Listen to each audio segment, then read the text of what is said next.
Honorable Guest of Honor, Minister for Education, Science and Technology, Honorable Professor Joyce Ndalichako, Member of Parliament, the Vice Chancellor of the University of Dar es Salaam, Professor William Anangisye, the World Bank Senior Director, Education, Global Practice, Excellency Dr. Jaime Saavedra,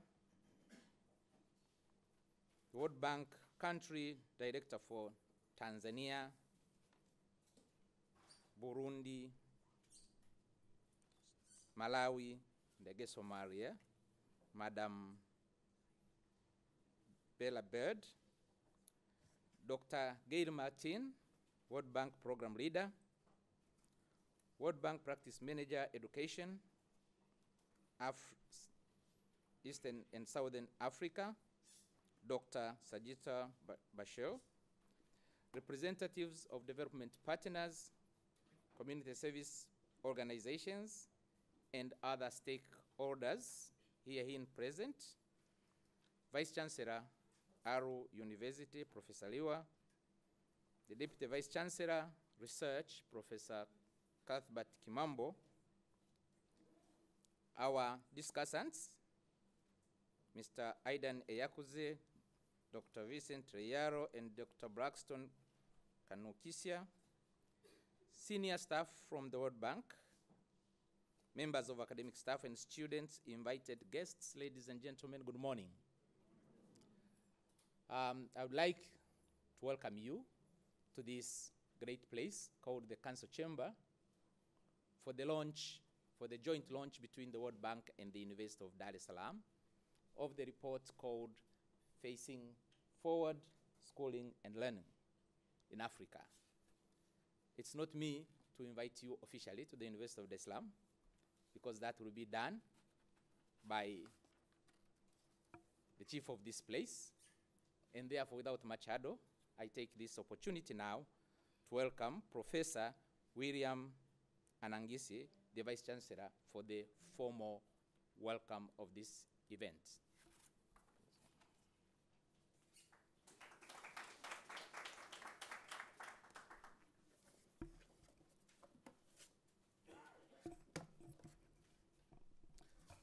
Distinguished guest of honor, Minister for Education, Science and Technology, Honorable Professor Joyce Ndalichako, MP, World Bank Senior Director, Education Global Practice, Your Excellency Dr. Jaime Saavedra, World Bank Country Director for Tanzania, Your Excellency Madam Bella Bird, World Bank Practice Manager Education, African Eastern and Southern, Dr. Sajita Bashir, Vice Chancellor Alu University, Professor Liwa, Deputy Vice Chancellor Academic, Professor Bonaventure Rutinwa, Deputy Vice Chancellor Research, Professor Cuthbert Kimambo.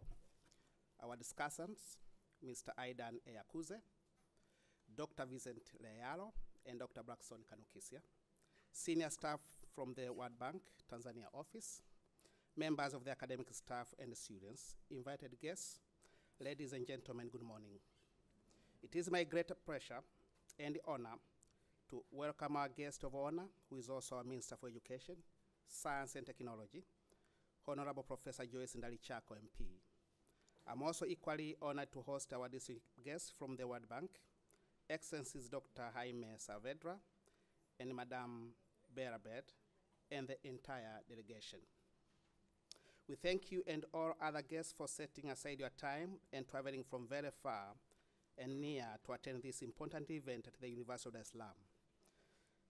Your presence continues to show the determination of the World Bank to closely collaborate with the government of Tanzania and the University of Dar es Salaam in educating the youth for the future development of our nation. We feel greatly honored by the World Bank for choosing Tanzania and particularly the University of Dar es Salaam to launch this African report on education. On behalf of the entire university community, I wish to profoundly thank you and extend to you a warm welcome to the University of Dar es Salaam. Distinguished guests, as it is well known, the University of Dar es Salaam is the oldest university in Tanzania and has experienced tremendous growth in undergraduate students intake from 14 in 1961, when it was established, to more than 25 students currently. We have expanded enrollment of postgraduate students and increased the number of our postgraduate programs. In the current wave of global competition, both the public and the private sectors are under pressure to continuously innovate and improve their ways of doing things. In this context, employers value employees who can function in an increasingly global setting with holistic knowledge, integrated skills, and entrepreneurial mindset to both read and participate in the diverse global teams in a multicultural environment. Students therefore demand integrated and experiential learning, development experiences, and pedagogy that deliver transformational education in order to allow them to be competitive, market-ready, and succeed in a rapidly changing global environment. We also strive to ensure relevance of our programs to the needs of Tanzania and the world at large and the quality of our graduates. We want our graduates to be competitive in the market and to attract the confidence of the employers. One of the problem areas is the mismatch characterized by graduates missing an entrepreneurial mindset, lack of soft skills, problem-solving capabilities, and practical application of theoretical knowledge. This is a major challenge against the backdrop of the university's desire in its Vision 2021 to produce graduates that are competent, employable, and enterprising. As a result, the university has strategically decided to transform the education provision to address the market demand. Today, we have changed our curriculum to incorporate entrepreneurship and innovation education. We have also decided to embark in extra and co-curriculum activities to bridge the skills gaps. It is indeed a fact that the theoretical knowledge gained in the classrooms gets strengthened when relevant co-curriculum or extra-curriculum activities are well organized. These extra co-curriculum activities strengthen the minds and promote better soft skills, including communication and analytical skills. Distinguished guests, allow me to say a little more about our comprehensive curricula. Like a majority of the major universities in the world, we offer education in a large number of scholarly fields. We believe that there are advantages of being a comprehensive university because students benefit by having various ingredients of knowledge from other disciplines, different from their areas of specializations. This will enable students to understand the treasure found in other fields of knowledge, and through that they widen their scope of understanding the realities of this world. In recognition of our position in the provision of education for the country, the university took bold decisions in establishing the Dar es Salaam University College of Education, located in Dar es Salaam, and the Mkwawa University College of Education, located in Iringa, so as to address the critical shortage of teachers for both science and art subjects in our secondary schools. Ladies and gentlemen, the World Bank has been a very important player and has contributed significantly in the achievements I've already mentioned. The World Bank has offered critical support to the University of Dar es Salaam when the university needed it the most. Through its programs, the university has been able to develop human and physical resources. And through the World Bank project, the University of Dar es Salaam benefited through postgraduate scholarships to its academic members of staff. And most of these members of staff successfully completed their studies and have returned, adding to the board of expertise that we boast of today. The most remarkable contribution of the World Bank at the University of Dar es Salaam is the funding of the construction of 9 buildings. Out of these, 6 buildings were constructed at the University of Dar es Salaam, Mwalimu J.K. Nyerere, Mlimani campus, and they have come to be known as a new academic hill, spanning on the side from the College of Agricultural Sciences and Fisheries Technology, building to the School of Education building. It goes without saying that these buildings have added to the beauty of the campus and have provided much needed additional teaching and learning space, and generally increased the efficiency of the university in delivering its core mission. Apart from this, through the support from the World Bank, the University of Dar es Salaam prepared the first ever students' debate challenge in May 2017. This debate proved to be very instrumental, not only in providing a significant training ground for the development of students' communication abilities and opportunities for students to practice and share their skills development, but also it provided the potential for independent, vigorous, free thought and dialogue. The debate aimed at encouraging young people to engage in serious discussions of contemporary issues of great concern to their country, while fully exploring opportunities and create synergy of skills and expertise in order to increase chances to succeed in life. Through this debate, our students increased their confidence and self-esteem, improved their critical thinking skills, and enhanced their ability to structure and organize thoughts. They enhanced their analytical, research, and note-taking skills, improved their ability to form balanced and well-informed arguments, and the ability to use reasoning and evidence. Distinguished guests, allow me now to say a few words about the report we are about to launch today.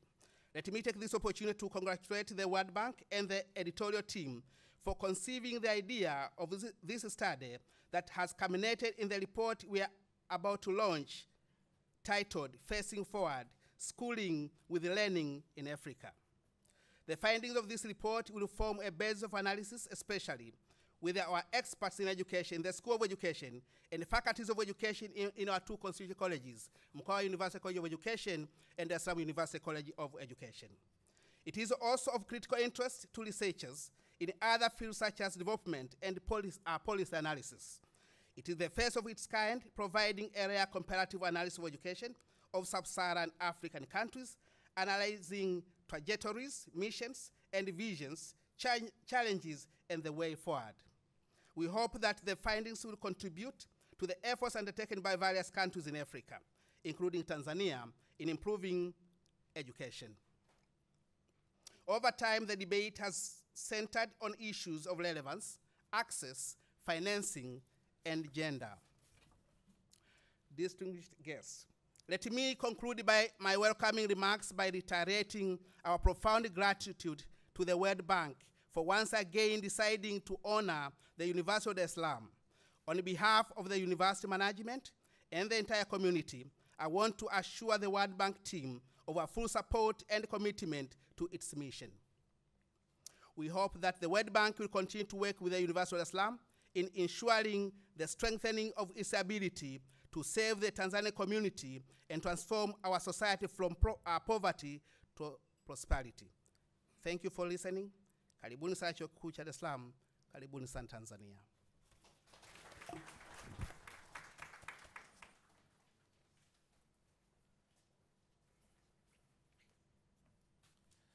Thank you very much, Vice Chancellor, for your welcome remarks, which are as good almost as the presentation themselves. May I now, with Hannah, welcome the co-host of this event, who is Madam Bella Bird, the World Bank Country Director for Tanzania, Burundi, Malawi, and Somalia, to also give her welcome remarks. Madam Bird, please.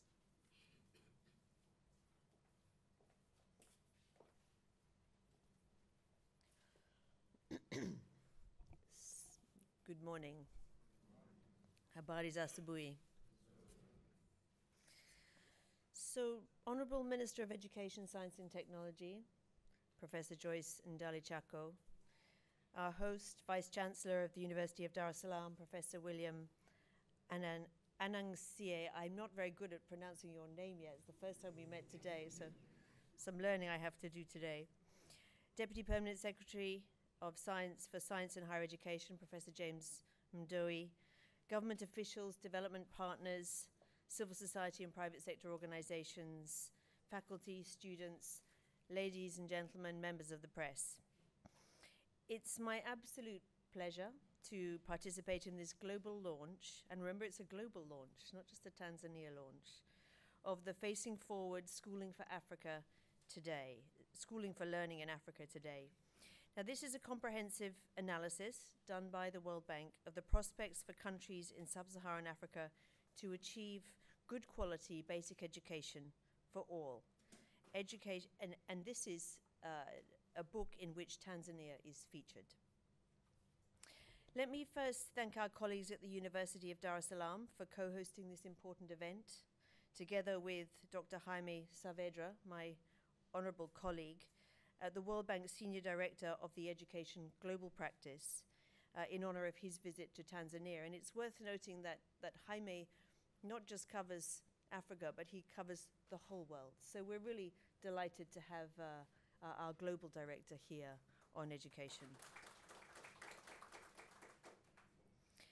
The fact that we are here together at UDSM today for this global launch is therefore significant. It's being live streamed within Tanzania, most likely beyond, and will be available for viewing on the internet later on. But this underscores the importance of the University of Dar es Salaam as a champion and a hub for promoting and sharing research, not just in Tanzania, but also beyond. You know, just last week we were here with another of our global directors, and some of you will have been here. I know the Deputy Vice Chancellor was. It was our Senior Director for Macroeconomics, Trade and Investment, and he spoke, interestingly, about the importance of sustained investment in infrastructure and in education for countries like Tanzania to really achieve the economic liftoff that we're looking for. And so today it seems like a perfect follow-on to be focusing on one of those key areas, which is education. I'd like to also congratulate the government of Tanzania, in particular the Ministry of Education, Science and Technology and the President's Office, Regional Administration and Local Government, for its continued commitment to education and the partnership with us in the World Bank and with other partners. And then I want to congratulate the authors of this book, one of whom is here and who we'll be hearing from later, Sajita Bashir, and she'll be presenting some highlights. Personally, in my view, this book sets out what is a very engaging and a very relevant agenda, not just for Tanzania, but for the Africa region. And I appreciate the way that the book draws on carefully selected data, as well as regional lessons, to set out a very pragmatic and actionable agenda for consideration by countries, Tanzania and beyond. The book stresses the need to adapt knowledge, global, regional knowledge, to countries' local conditions, and to design policies and programs accordingly, blending global regional knowledge with local knowledge and realities, and build the successful implementation through a learning by doing. So there's not a blueprint that can be imported from somewhere else, but there are lessons which can be applied, melded with local knowledge and experience and the realities, and adapted as the learning progresses. The book complements the World Bank's recent World Development Report in 2018, which was called Learning to Realize Education's Promise, and it was released last September.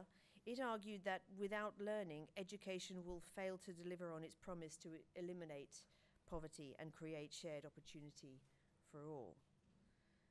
It's very clear, as we know, that for Tanzania to achieve its industrialization goals, to progress with economic transformation and human development, it will need the right mix of high quality education and skills. And this focus, which is something that I talk quite often about in Tanzania, it's really driven by two imperatives. One is the need to have the right skills that can support the growth and job creation of key economic sectors as Tanzania moves along this path to economic transformation. And it's likely, when we look at Tanzania's growth trajectory, that medium-term growth will be driven by investment, both foreign and domestic, in manufacturing and export industries, by higher productivity in agriculture, including, importantly, innovation, technological innovation in agriculture.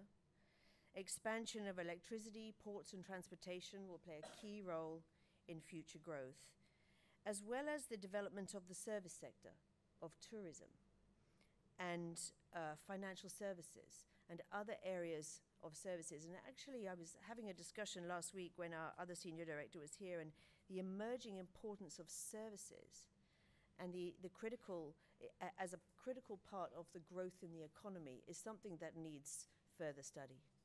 But the potential is huge in the service sectors. And when you take that back into education, that means excellent quality grounding in the basic skills, but then moving into very relevant skills relating to the emerging opportunities in economies which are going to become increasingly technology focused with very strong digital content. And we have to keep very much in mind what the economies of the future are going to look like so that we equip the young people of today to have relevant skills. And the second imperative here is the sheer number of young people, women and men who are coming into the labor market in Tanzania every year. Estimated, we use the figure 800,000. I think it's actually more like 1 million a year now. And what we estimate is that by 2030, with population growth, it will be as high as 1.5 million, 1.6 million new entrants into the labor force. And they're going to need to have the education and the skills to make their contribution to the economy, and also to be able to fulfill their own aspirations as young men and women of Tanzania. It's worth recapping just some of the key data which illustrates the importance of education and skills driving development and industrialization. I mean, many of us, I think most of us know something or a lot about education in this room, but it's just good to remind ourselves that people with more years of school are almost always more productive. They are healthier, they have fewer children, they're linked to higher productivity, both in their own economies and their societies. We see that educated people begin to use the relevant knowledge in productive processes, and this is shown across the world. Regions with higher school enrollment rates in many countries show higher rates of adoption of newer farming techniques and technologies. Schooling's been linked with more productive non-farm activities in many countries. And in Tanzania, studies locally have found that in the majority of cases, for a household enterprise to be successful, a completed primary education appears to be the minimum qualification required. And we know stories from across East Asia, from South Asia, how quality basic education has driven shared growth in these economies and society. We also know, it's worth reflecting on the fact that formal education dramatically increases the chance of an individual and a family and a household being poor. And we have to remind ourselves of the critical importance of education being spread across a society in order to increase opportunities equitably. And it's something that very much drives us in the World Bank.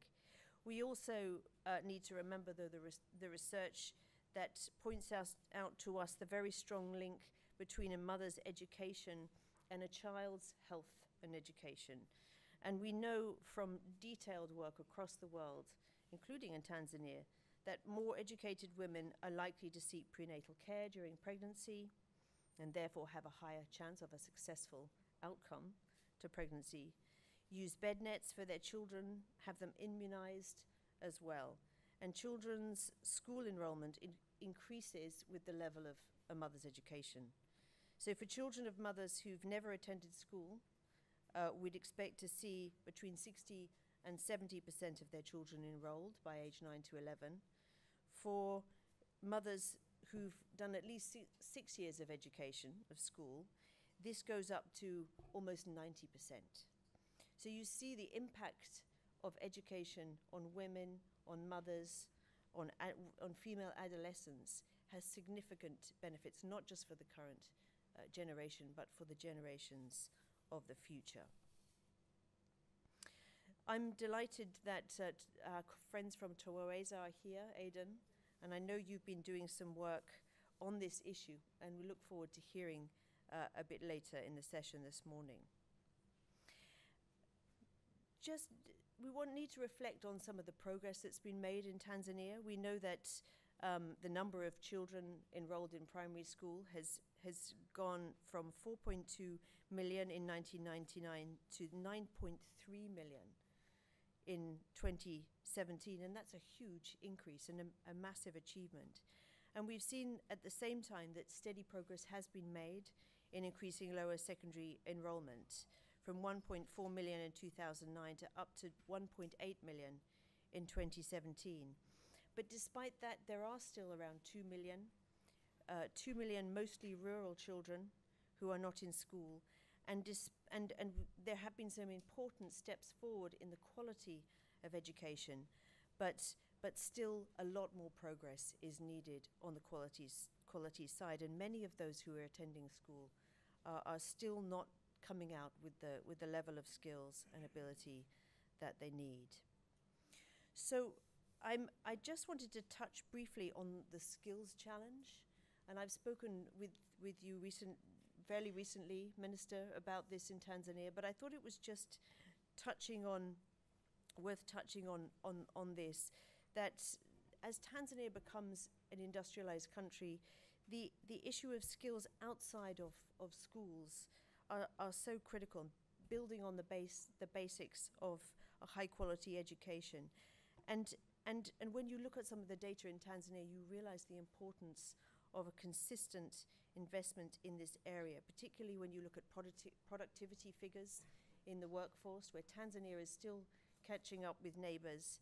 When you look at the number of businesses that are still looking at the labor market and not yet finding the skills they need, there's catch up there, and I'm delighted that the World Bank has a very significant program working with you in Tanzania to try and close that gap.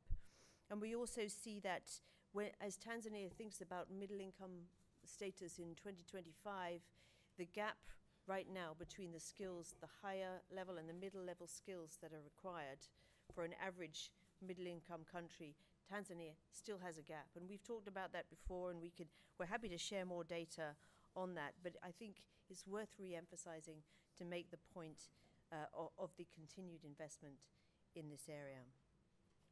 Overall, I'm very pleased that the World Bank has such a strong relationship and partnership with the Minister of Education, as well as the President's Office for Regional Administration and Local Government.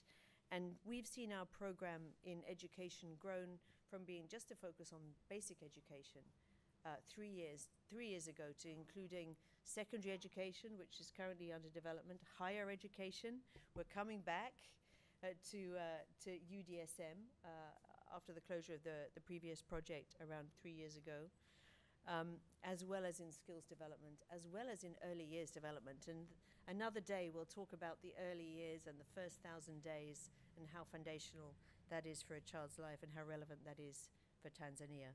But for the moment, there's a lot of work to do. I think within our partnership, we can achieve a lot for the young people and for the society of Tanzania. And I look forward very much to the discussion today and want to say asanteni sana. Thanks.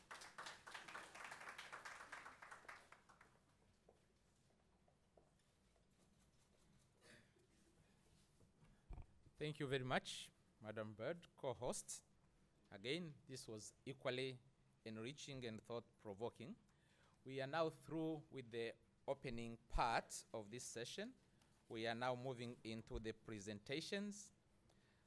As we move into the presentations, I would request the presenter to donate each of them 5 minutes back to me. We had given them half an hour, because I'd like by the time we reach the discussions to be right on track, because we have 8 discussants and we want each of you to participate. Therefore, without much ado, I would like now to welcome Dr. Jaime Saavedra to make a presentation which I'm told would be on education challenges, potentials, and potential areas of action. Who's coming first? Oh, what did I do? Gosh. Before that, it seems my apologies. It is now my distinct honor and pleasure, first of all, to welcome the Minister for Education, Science, and Technology to actually officially open this event. Please welcome.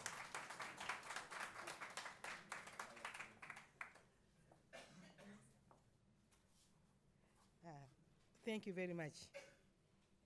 Your Excellency, Dr. Jamin Savadra, World Bank Senior Director, Education Group. Your Excellency, Ms. Bella Bed, World Bank Country Director for Tanzania, Burundi, Malawi, and Somalia. Dr. Sajita Bashir, World Bank Practice Manager, Education, Eastern and Southern Africa.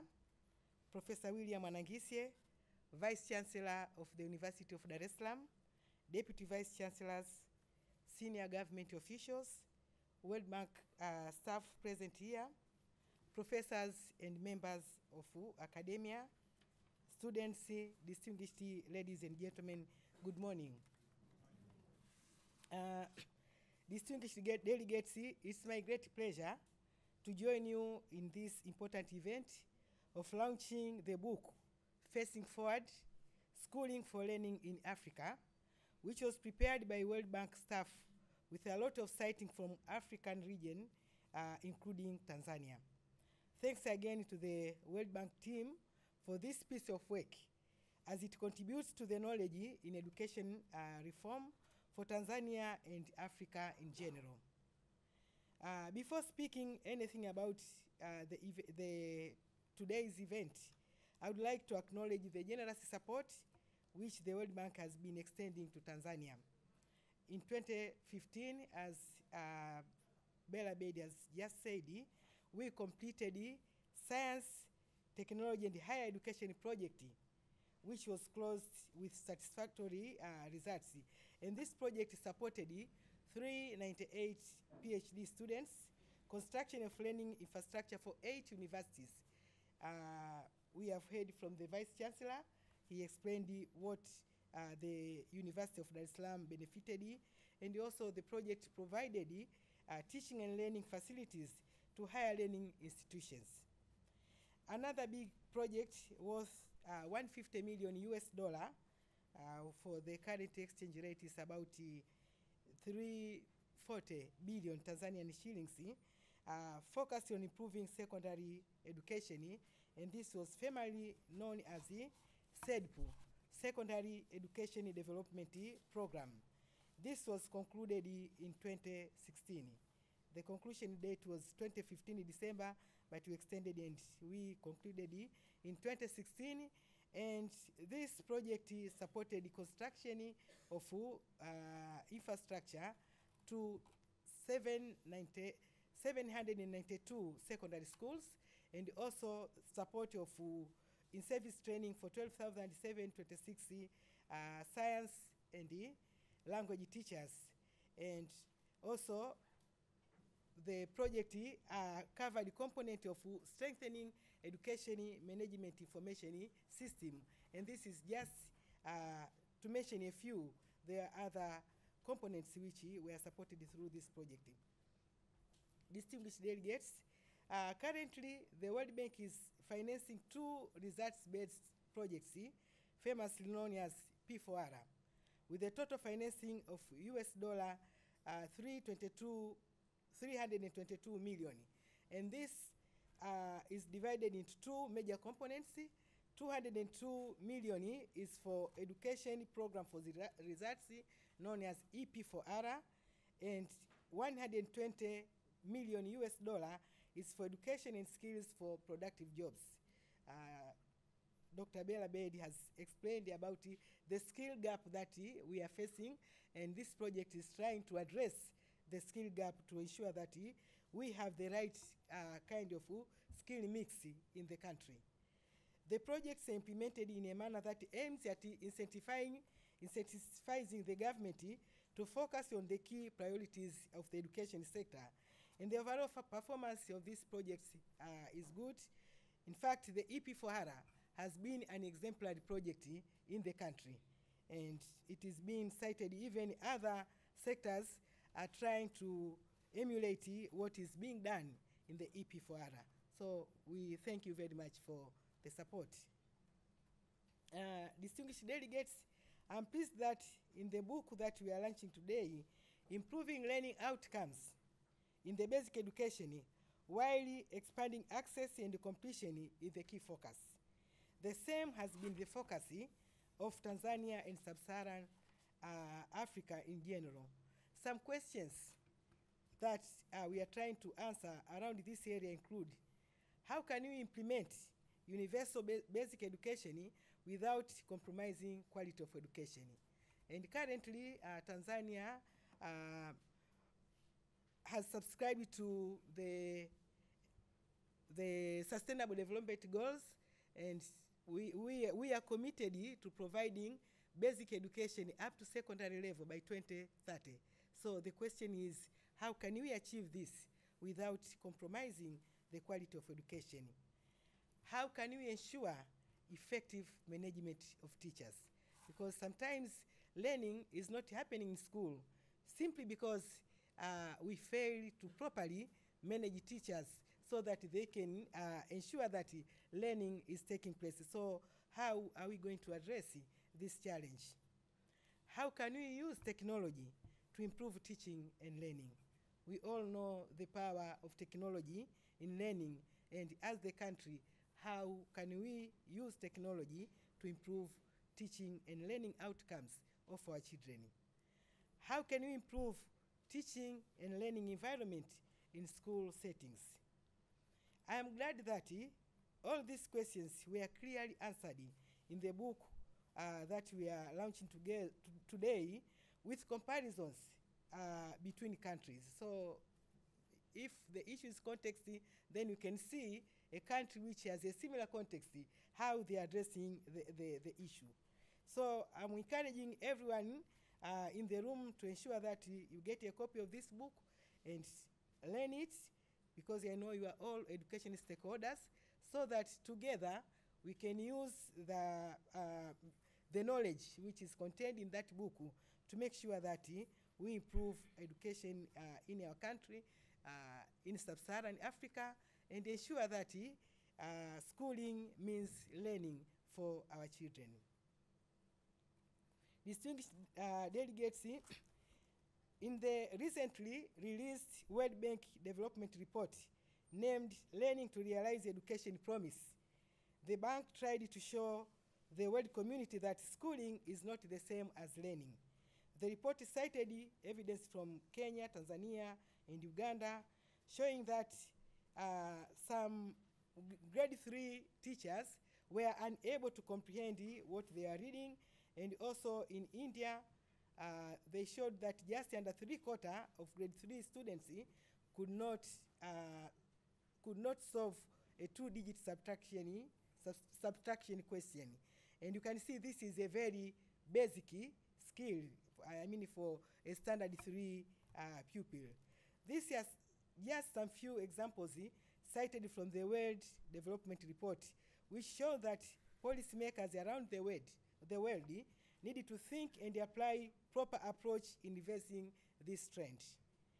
And in this regard, I'm very pleased that the book we are launching today has really come at the right time. In the effort to improve the quality of education in Tanzania, we have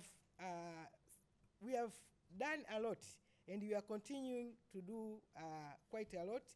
And some of the efforts that we are doing is to, first of all, ensure that the curriculum is relevant to the children, and we have improved the curriculum to ensure that we strengthen the foundational skills, because we know that without literacy and numeracy skills for our children, it's very difficult for them to acquire subsequent learning, because those are the key foundational skills for subsequent learning.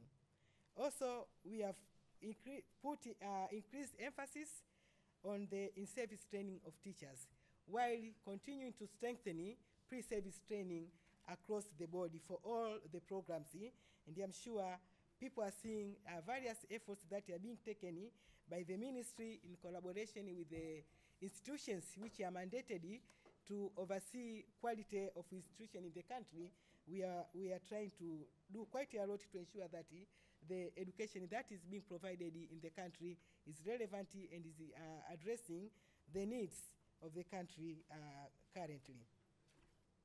We are also strengthening the system of deployment of teachers to the need areas, because especially in primary school, we are facing a challenge of an equal distribution of teachers. We need to rationalize the distribution of teachers, because some schools have excess teachers, while some are facing critical shortage of teachers. Also, we have improved the timely financing of schools through capitation.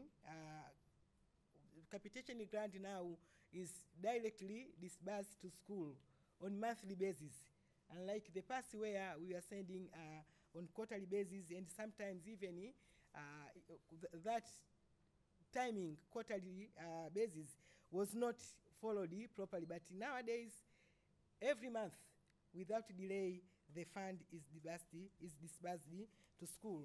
Also, we have improved the survival and retention rates, and we are continuing to address challenges with regard to adequacy of infrastructure.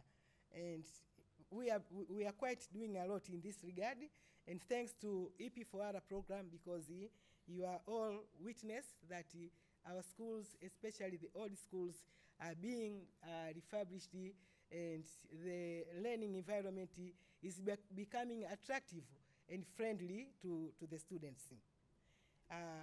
Ladies and gentlemen, let me conclude my remarks by acknowledging the technical support we have been receiving from the World Bank team, led by Ms. Bella Bed. Country Director, she's such a great person, and and she's very much committed to ensure that whatever we agree to do together is achieved. Thank you very much, Madam Bella Bed.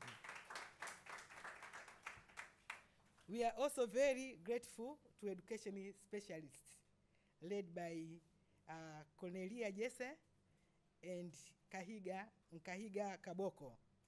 They are very much committed, and they normally work with my team day and night. We really push them to the top to make sure that they deliver, or together we deliver what we are committed to deliver. I would also like to thank sincerely Ms. Sajita, Dr. Sajita, for giving Tanzania priority in financing the education sector. I think Tanzania is one of the African countries which is leading in terms of receiving support from the World Bank, and this is because of the trust and the commitment that Tanzania has shown in delivering what we are committed to deliver, or what we agree to deliver. And I'm very pleased that we are discussing about the forthcoming projects, and I'm hoping that we'll succeed. So we are hoping to have another higher education project. We are hoping to have another technical education project, and also secondary education project, together with the projects that we are currently implementing, EP4R and skills development. So thank you very much. Finally, my sincere thanks to the Senior Country Director for visiting Tanzania. We know you have a very tight schedule, and but you have decided to take Tanzania as the venue for launching this book. This is a global launching. It's not only specific for Tanzania, but this is a global launching of the book, and you have decided to do it in Tanzania.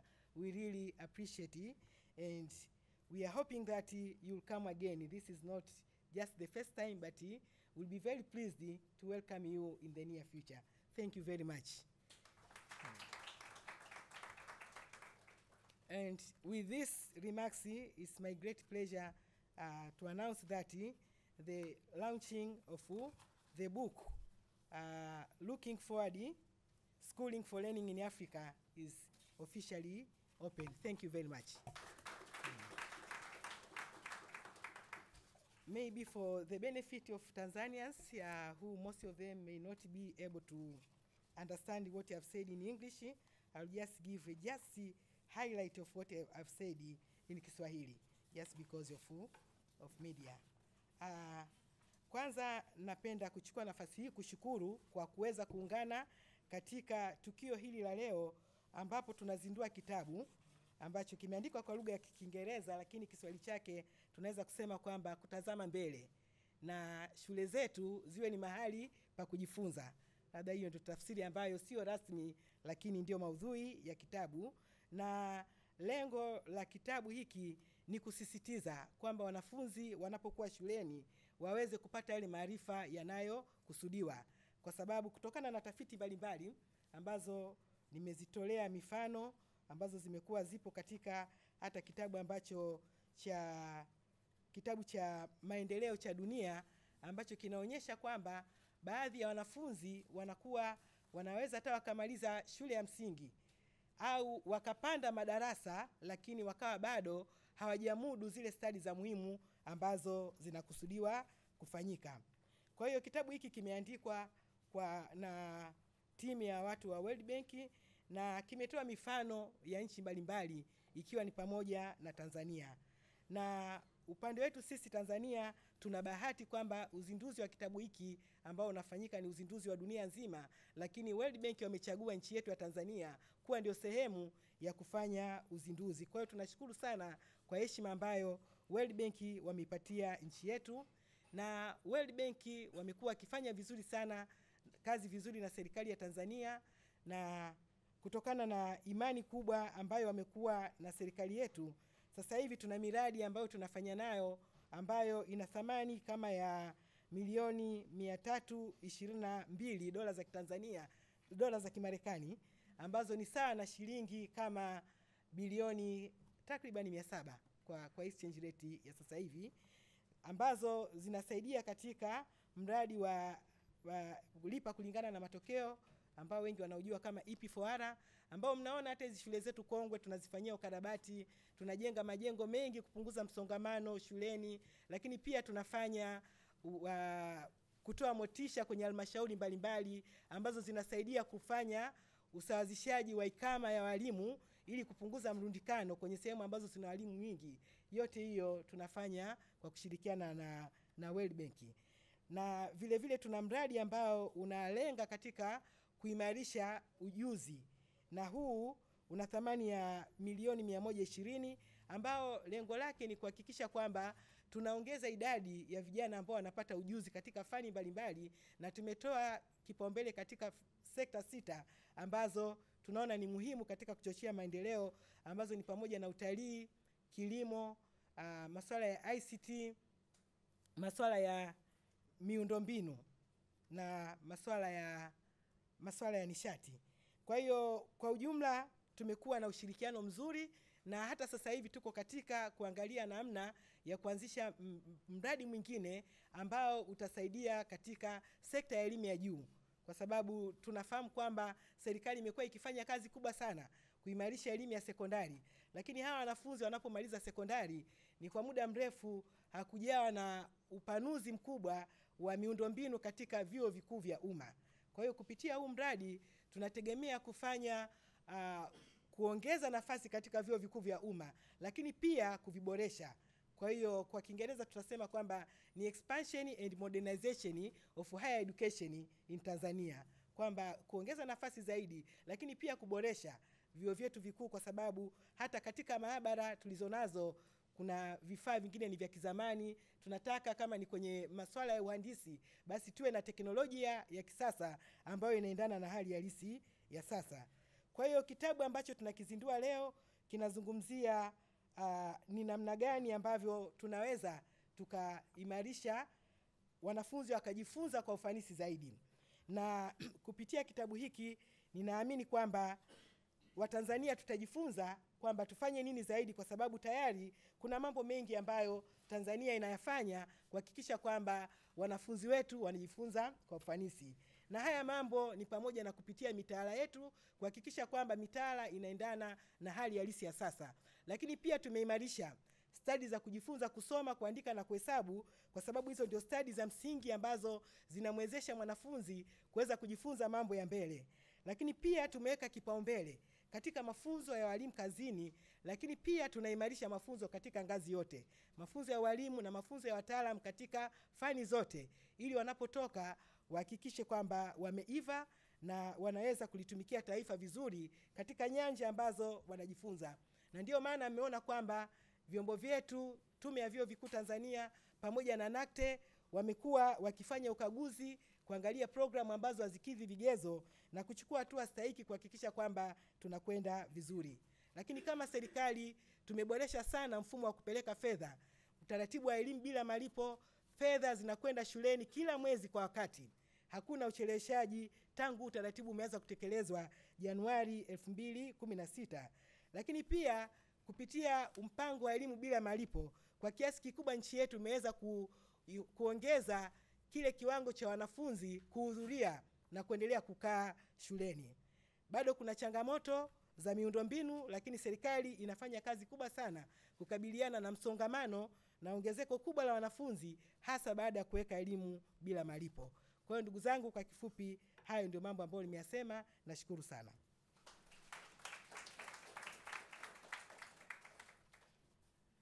Thank you very much, Guest of Honor, Honorable Minister Ndalichako. We now come to the session of presentation, and may I now welcome Dr. Jaime Saavedra for your presentation.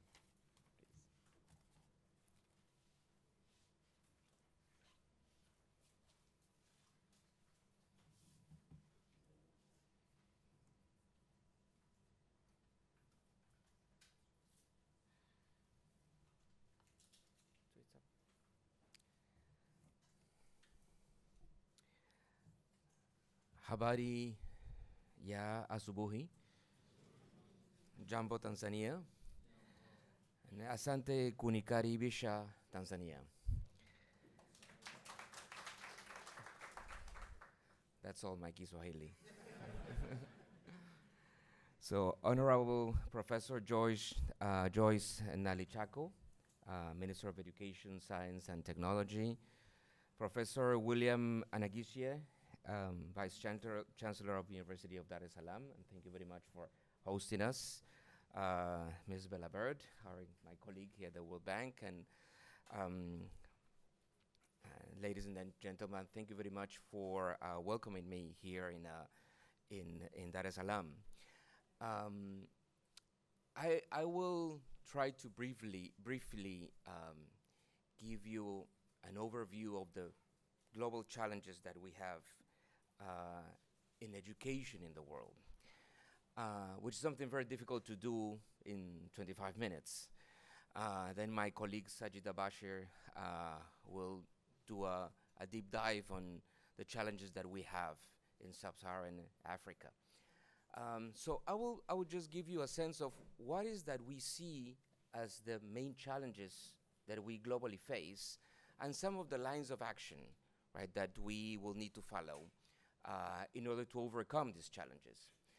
But you know, the last year, the World Bank published the World Development Report, which is the flagship report of the bank, which that year focused on education. And many people asked why. Why is it the bank focusing on education? And if this helps me, I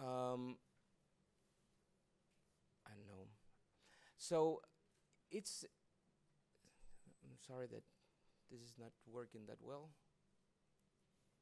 Okay, so just very quickly, I mean, education is really the driving force of many of the challenges that we have in development.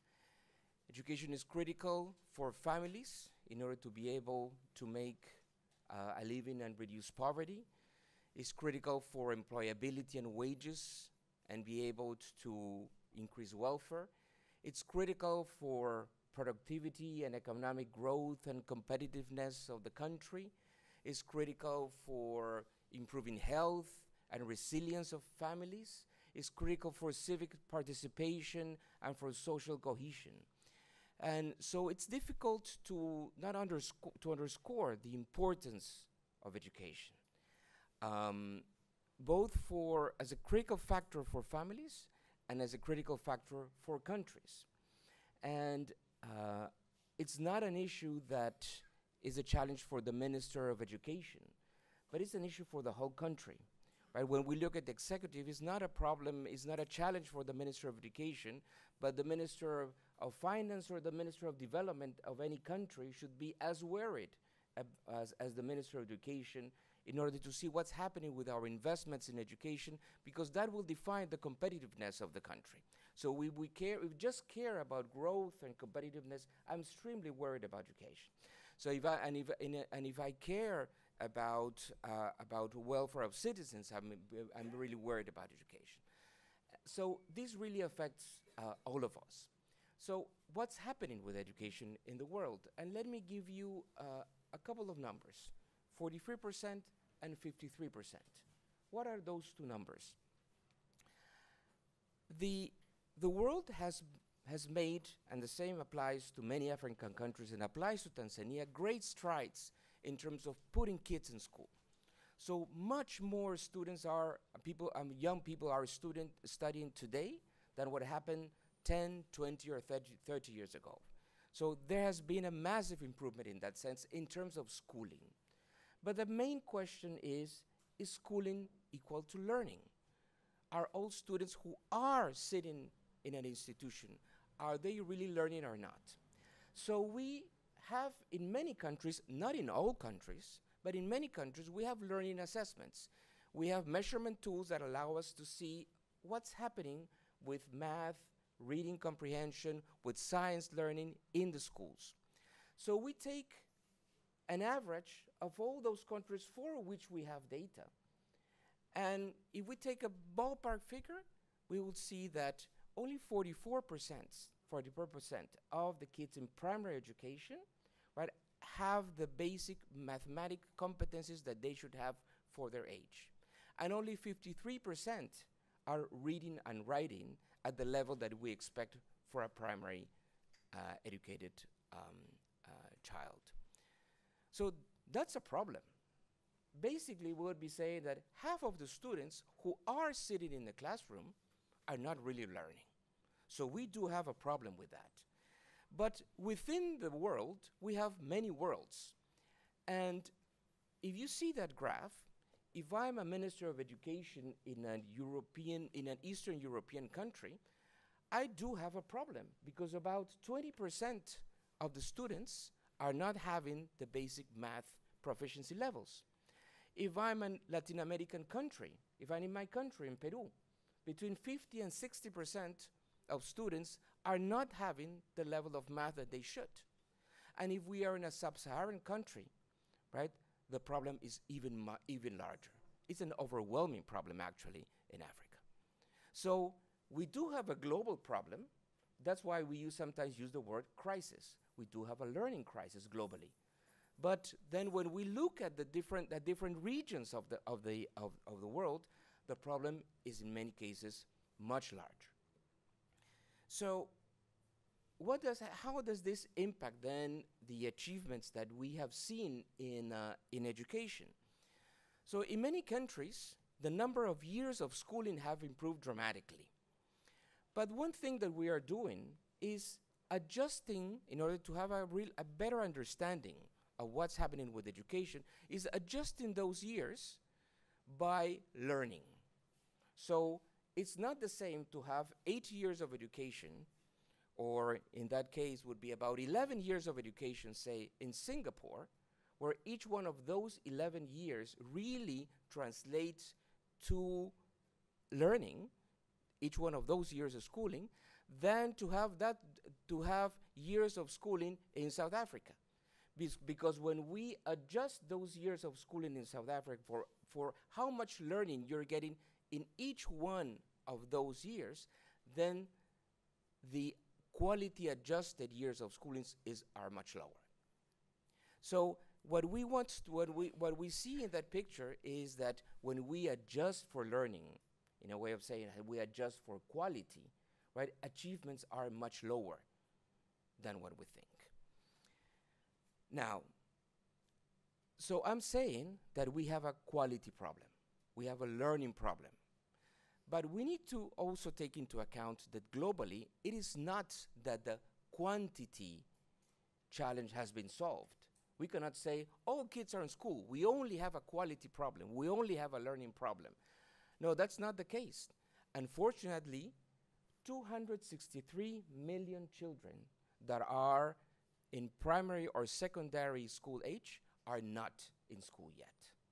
We still have many kids who drop out in secondary, either in lower secondary or in upper secondary, right? Or just do not do the transition from primary to secondary. So we cannot claim victory on the quantity side. We still have to do a lot of work in order to make sure that all students complete a full course of primary and secondary education, which is what any child or any young person will need in order to be competitive in an each time more challenging world. Now, so that's the problem. So what to do? So, and this is not helping me. So let me talk about three big issues, right? Let me talk about, okay. So in order to start addressing the challenges that we have regarding schooling and the challenges that we have regarding learning, I'm gonna talk about three big topics. There are many things that we need to do, but I'm gonna talk about three things. The issue of curriculum and instruction, the issue of teachers, and the issue of management. Like three big topics that we'll need to address. And many of the things I'm gonna say are things that the minister have already mentioned. So let me focus first on the issue of curriculum and instruction. So the point there is the following. So kids are in school, but what we need to make sure is that in all countries, right, we have a very clear understanding by all of the actors that participate in education, teachers, parents, students, of what is that we want them to achieve in each year. So that requires having a curriculum that is really that is an instrument that is really useful for teachers. In many cases, we see curriculums that are like wish lists of a very long list of items that we would want our students to learn, right? But given the time that we have, given that we have in a year, and given the materials that a teacher has, we need to make sure that those curriculums are really realistic, that really are a clear guide to teachers in terms of what they have to achieve each year. Moreover, teachers have to have all the right support in terms of having all the tools to provide the right instruction to students. In many cases, we see countries in which teachers are provided with very clear lesson plans so that they have a clear understanding of what they have to do each week and each month in each one of the subjects. Moreover, many times we talk about information technology. True, it is a critical, as the minister said, is a critical and it is an instrument that can make learning much more effective, much more entertaining, faster.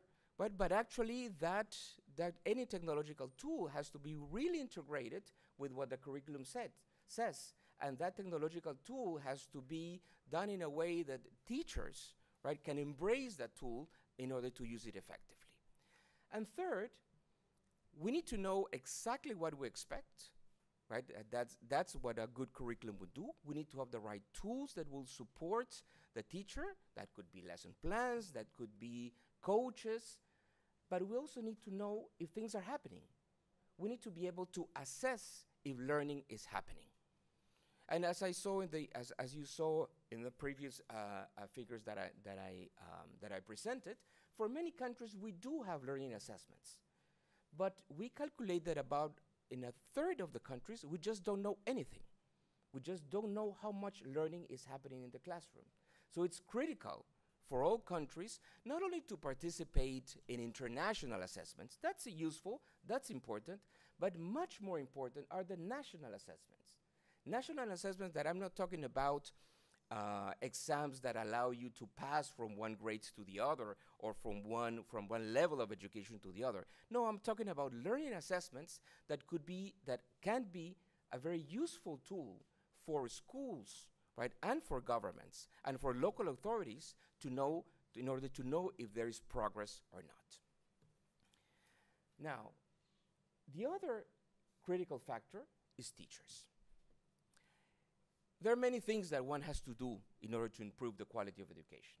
But if you ask me if there's one thing that we need to do, is to make sure that we have the right teacher in front of each one of our students. Teachers are so important in life of people.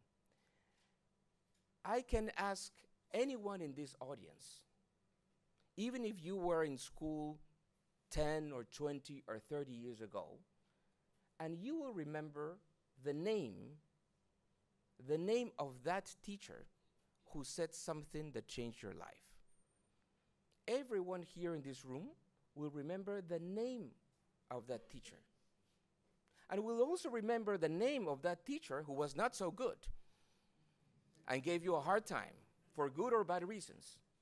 Everyone will remember that name for your entire life. That's just a very simple proof of how important are teachers in order to have in terms of having the possibility of changing people's lives. So we need to make sure in all countries that we have an extremely well-developed teacher's career.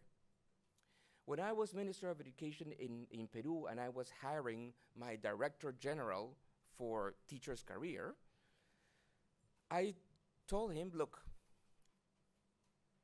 the only thing that you need to do is that you need to prepare teachers, you need to select teachers, you need to hire teachers, you need to define the pay structure of teachers, you need to define how those teachers are going to be promoted, you need to define what are the professional development opportunities for those teachers, you need to be able to select separate the good teachers from the teachers who require some support. You need to care about the welfare of teachers. And you have to do that for about 500,000 people. That's a small detail. So actually, that person in any Ministry of Education who is in charge of teachers' careers, it's basically like the huge human resource department, right, that has to be in charge, right, of preparing those professionals, selecting those professionals, and make sure that they have all the conditions in order to operate effectively. And why is it critical that all of them operate efficiently? Because they are in front of a child. In all professions, you have excellent professionals, you have okay professionals, and you have not so good professionals. But many people here are parents, right? You don't want to have a not so good professional being a teacher in front of your kids. Not even an okay professional. You want an excellent professional. So it is one of those occupations in which we cannot afford to fail, right? And we need to make sure that the teachers have all the conditions in order to operate efficiently. But this is a two-way relationship. Teachers are the main partner of any education reform process. So they need to have all the conditions in order to operate well, but at the same time, teachers have to internalize the immense responsibility that they have. But that is a critical issue. And what is the main predictor of an educational system that is successful, the main predictor is what is the social recognition of the teacher's career in that country. So in those countries in which when a young girl or a young boy tells their parents, what are you going to, when they are asked, what are you going to study? And they say, I'm going to be a teacher. The answer has to be, wow, great. Because that is such a demanding career. The filters are so difficult. And you're going to have such a large responsibility. It's great that you're choosing that career. Those are the educational systems that work.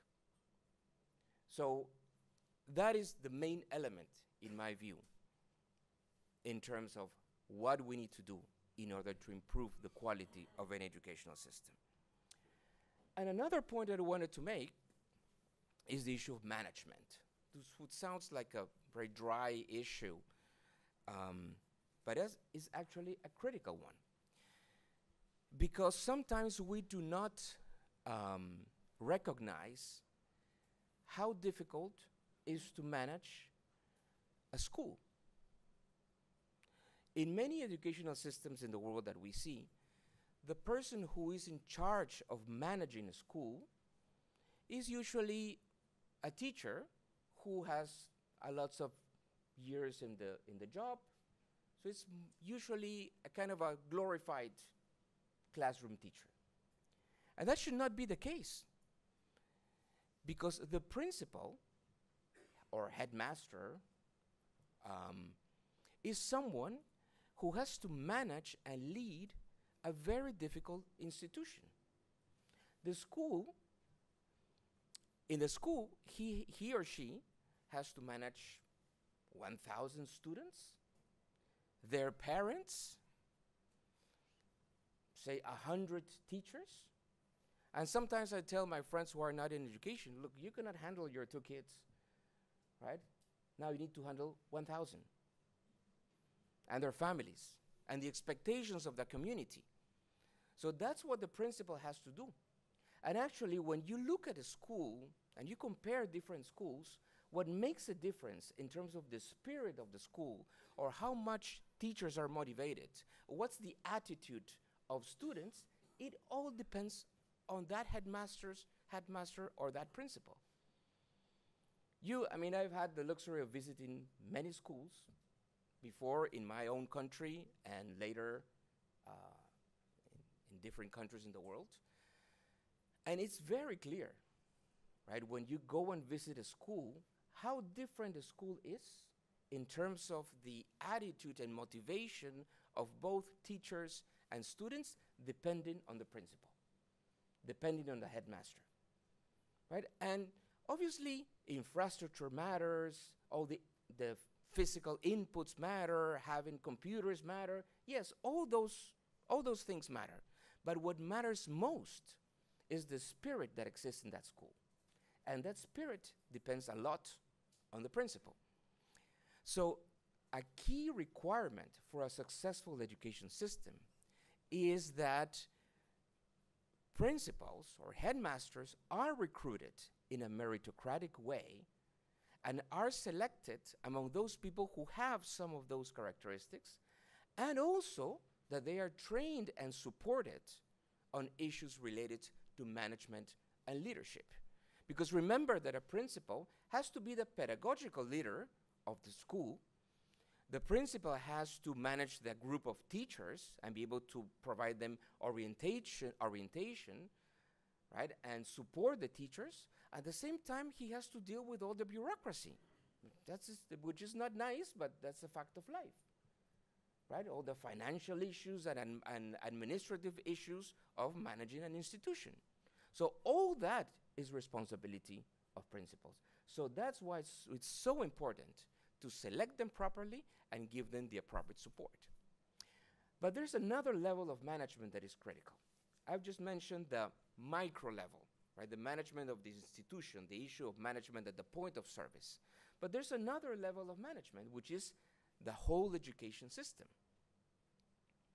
And if I said that it's difficult to manage that institution, imagine if you are a minister of education and you have to be responsible of thousands of schools who are providing a service to students every single day across the whole country with hundreds of thousands of teachers to millions of students, right?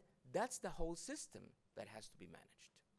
So that's why it's absolutely critical. What is the quality of the bureaucracies that we see in all ministries of education, right? And when we see countries, we need to make sure, and that's not usually the case, that when we look at a specific country, we see where is the best bureaucracy in this country. Sometimes people even don't like the word bureaucracy, but I've been a bureaucrat, so it's easy for me to talk about the word bureaucracy. So in the different ministries, in the central bank, you have bureaucracies. We need to make sure that in education, you have the best bureaucracies. Why? Because they have to manage, right, an extremely complex system that had to provide this very complex service. Imagine how complex it is, the service of education. Because at the end of the day, what does the education service means? It's teaching math and reading how to read and learning how to read and write. It's science, it's history, it's geography, but it's also about teaching social-emotional skills, right? It's also about teaching to be a good team player, teaching critical thinking, teaching or fostering perseverance, discipline, creativity. That's a very difficult job for teachers, for principals, but it's a very difficult service. At the end of the day, education service is to make a child happy and be able to live a productive life.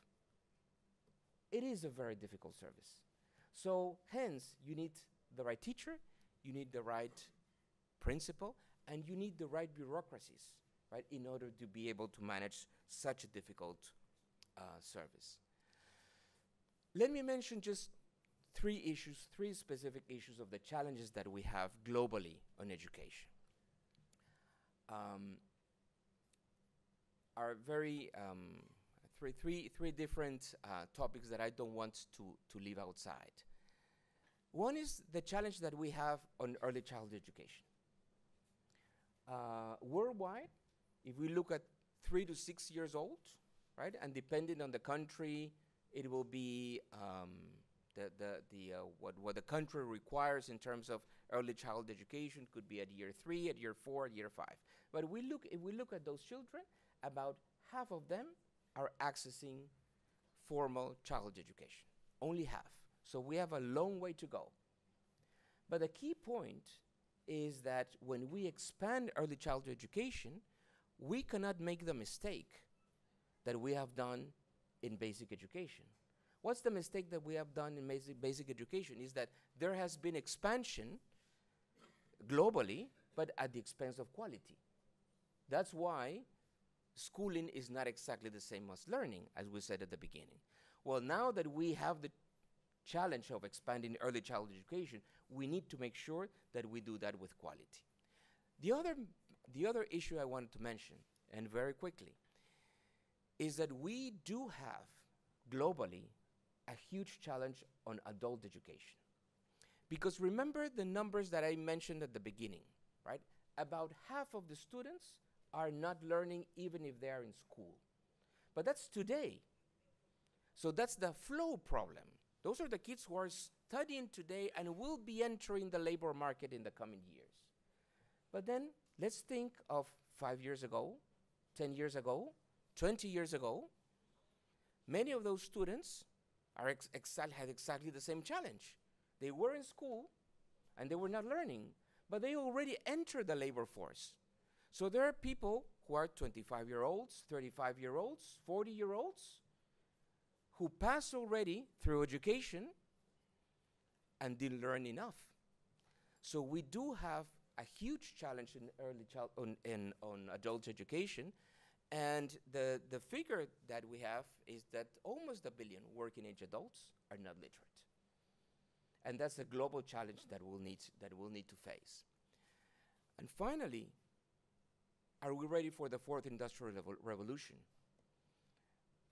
And the answer is most likely, and in many cases not. Right? And we need to continue investing in skills of our young population. We need to continue investing in basic education, of course, and to invest more in basic education. But in terms of technical education and tertiary education, the challenge that we have is that we need to make sure that those young people have the fundamentals. They need to have the fundamentals of the basic math and literacy. They need to have technical skills, and they need to have a lot of what we call these 21st century skills. Because remember, the labor market is going to be changing. The shape of the labor market is going to be changing. But what we don't know is exactly what direction is going to take. So the only certainty that we have is that there's going to be change. So we need to make sure that all students have the capacity to learn permanently. And that is what we'll need to continue working on. Let me, because of the time, let me also only mention one final issue, which is more money needed? And the answer is a yes, but it's a qualified yes. Many countries are investing more in education than in the past. True. There has been more investment in education. But we need to make sure that all those investments, right, are done with the highest possible levels of efficiency. If we put more money into education, right, and we pay teachers' salaries, and some of those teachers are not in school or are only a few hours in school, that's money wasted. If we buy computers, but at the same time we don't prepare teachers in order to be able to use effectively any technological solution, that will be money wasted. So there are many examples in which we invest more in education, but we don't invest it wisely. But we need to invest more. It is very difficult for many countries who are today spending between $100 or $200 per student, right, to say, well, it's just only an issue of investing better those $100 or $200 per student. Yes, those should be invested in the most efficient and effective way possible. But more investment will have to come. Remember that OECD countries are spending about $7,000 per student. $7,000.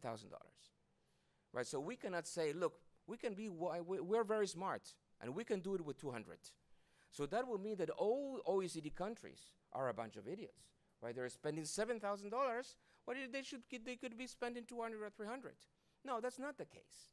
If we want to expand secondary education, if we want to expand early childhood education, if we want to improve quality, if we want to make sure that all schools have the right infrastructure, we'll need to have more resources. However, those additional resources have to be invested in a way in which that we are sure that those investments are being invested wisely. So for that is that we need to make sure that we have all the information about how money is spent. We need to have very good monitoring and information systems that will allow us to know, are teachers in school? Are teachers teaching correctly in schools? Are the textbooks being used? Is there, are there the right sanitary facilities in schools? Right? Is there internet in schools? So we need to have good monitoring systems that will allow us to know if things are happening and if the dollars are being spent wisely. So let me wrap up, thanking you for giving the World Bank the opportunity to accompany the Tanzanian government in continue making strides in improving quality of education. Many of the things that I've mentioned are things that the minister already mentioned. I mean, how much we need to invest in teachers, how much we need to invest in having the right curriculum, how much we need to invest in principles, is something that is part of the agenda of this government. And I am sure that working together, we're going to be able to make all the progress that is needed, because that's what Tanzanian children and young people deserve. Thank you very much.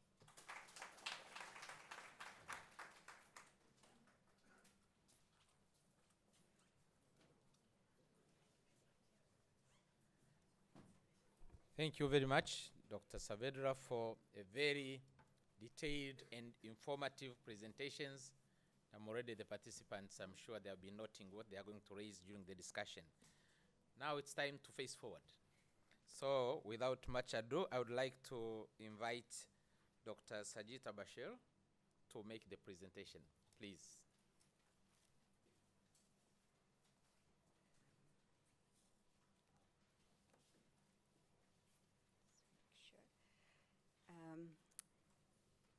Honorable Minister, Professor Joyce Ndalichako, Vice Chancellor Professor William Anangesie, distinguished guests, ladies and gentlemen, habari ya asabuhi.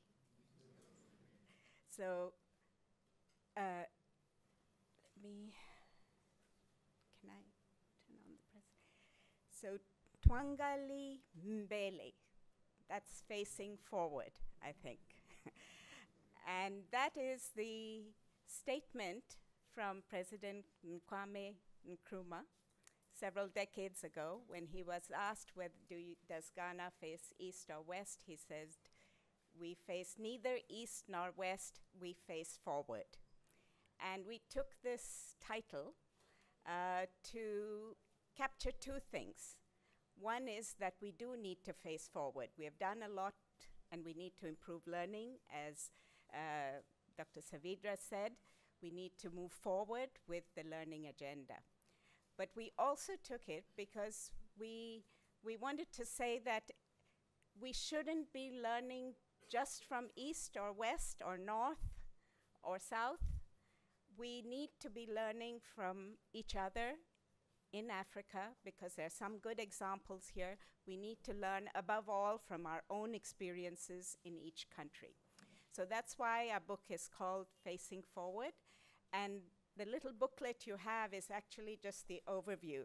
There is a thicker book that is coming along in a few months' time, so I hope everybody will be able to read that book. So the scope of the study is, as the minister said, Tanzania is committed to the Sustainable Development Goals, which means basic education. Grades 1 to 9 is what is usually considered as basic education. In the case of Tanzania, this may be a little longer. Some countries have 10 years of schooling. We focus on what works, that's the science, but we also look at how to implement, because the problem is not only the knowledge of what works, whether we have knowledge of what works. The biggest challenge is how do we implement. We also focus on how we can learn from each other, that is specifically from the African context. As I said, very often we are given the examples of the high-performing countries, Korea, Singapore, and so on, and we know that the conditions there are very different from what exists in Africa. So one of the key motivations of this book is that we must bring forward good examples from Africa. And we want to really focus on developing a culture of continuous improvements. By no means do we say in this book there is a knowledge for the next 15 years, not at all. Actually, what we're saying is that we have to have that culture of continuous improvement, because if you look at the best performing systems, the one thing that is common to them, apart from the fact that their teachers have a high social recognition, is that they're continuously learning and adapting to implement changes in their system. And that is the kind of system, Honorable Minister and other distinguished guests, that we hope that Tanzania will also have. Our audience is the Ministers of Finance, as well as the Ministries of Education and Development Partners, as well as the broader stakeholder group. In this study, we do compare countries by education progress and learning, because this is important. It's good to know what Tanzania has done, but it would be good to know how Tanzania stands in relation to other countries. And we look at the implication for Tanzania. We focus on 4 areas: student progression, teachers, budgets, and the gaps in capacity. So the first part of the presentation, I'm going to give you some data comparing Tanzania with other countries. And it's a little technical, but I'll try and walk you through some of the key indicators so that you can see how much progress we have made and what challenges we have in the area of enrollment, schooling, and in the area of learning. So if we look at about 42 countries for which we could get data, we come to one conclusion. In Africa, there are 4 groups of countries. So we no longer wish to deal with Africa as one big mass. In sub-Saharan Africa, we would say there are 4 groups of countries. The first group we're calling established. That is where the gross enrollment ratio for primary education, that is grades 1 to 6, is about 100. That's where it should be. Okay, that's the red line, the horizontal red line.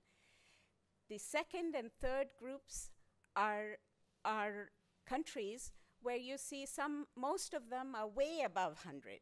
And that's not a good thing, because actually you have a lot of overage children in primary education. And the last group is what we're calling the delayed group, where the gross enrollment ratio is actually, in general, well below 100. But there's another aspect to this progress, and that is that,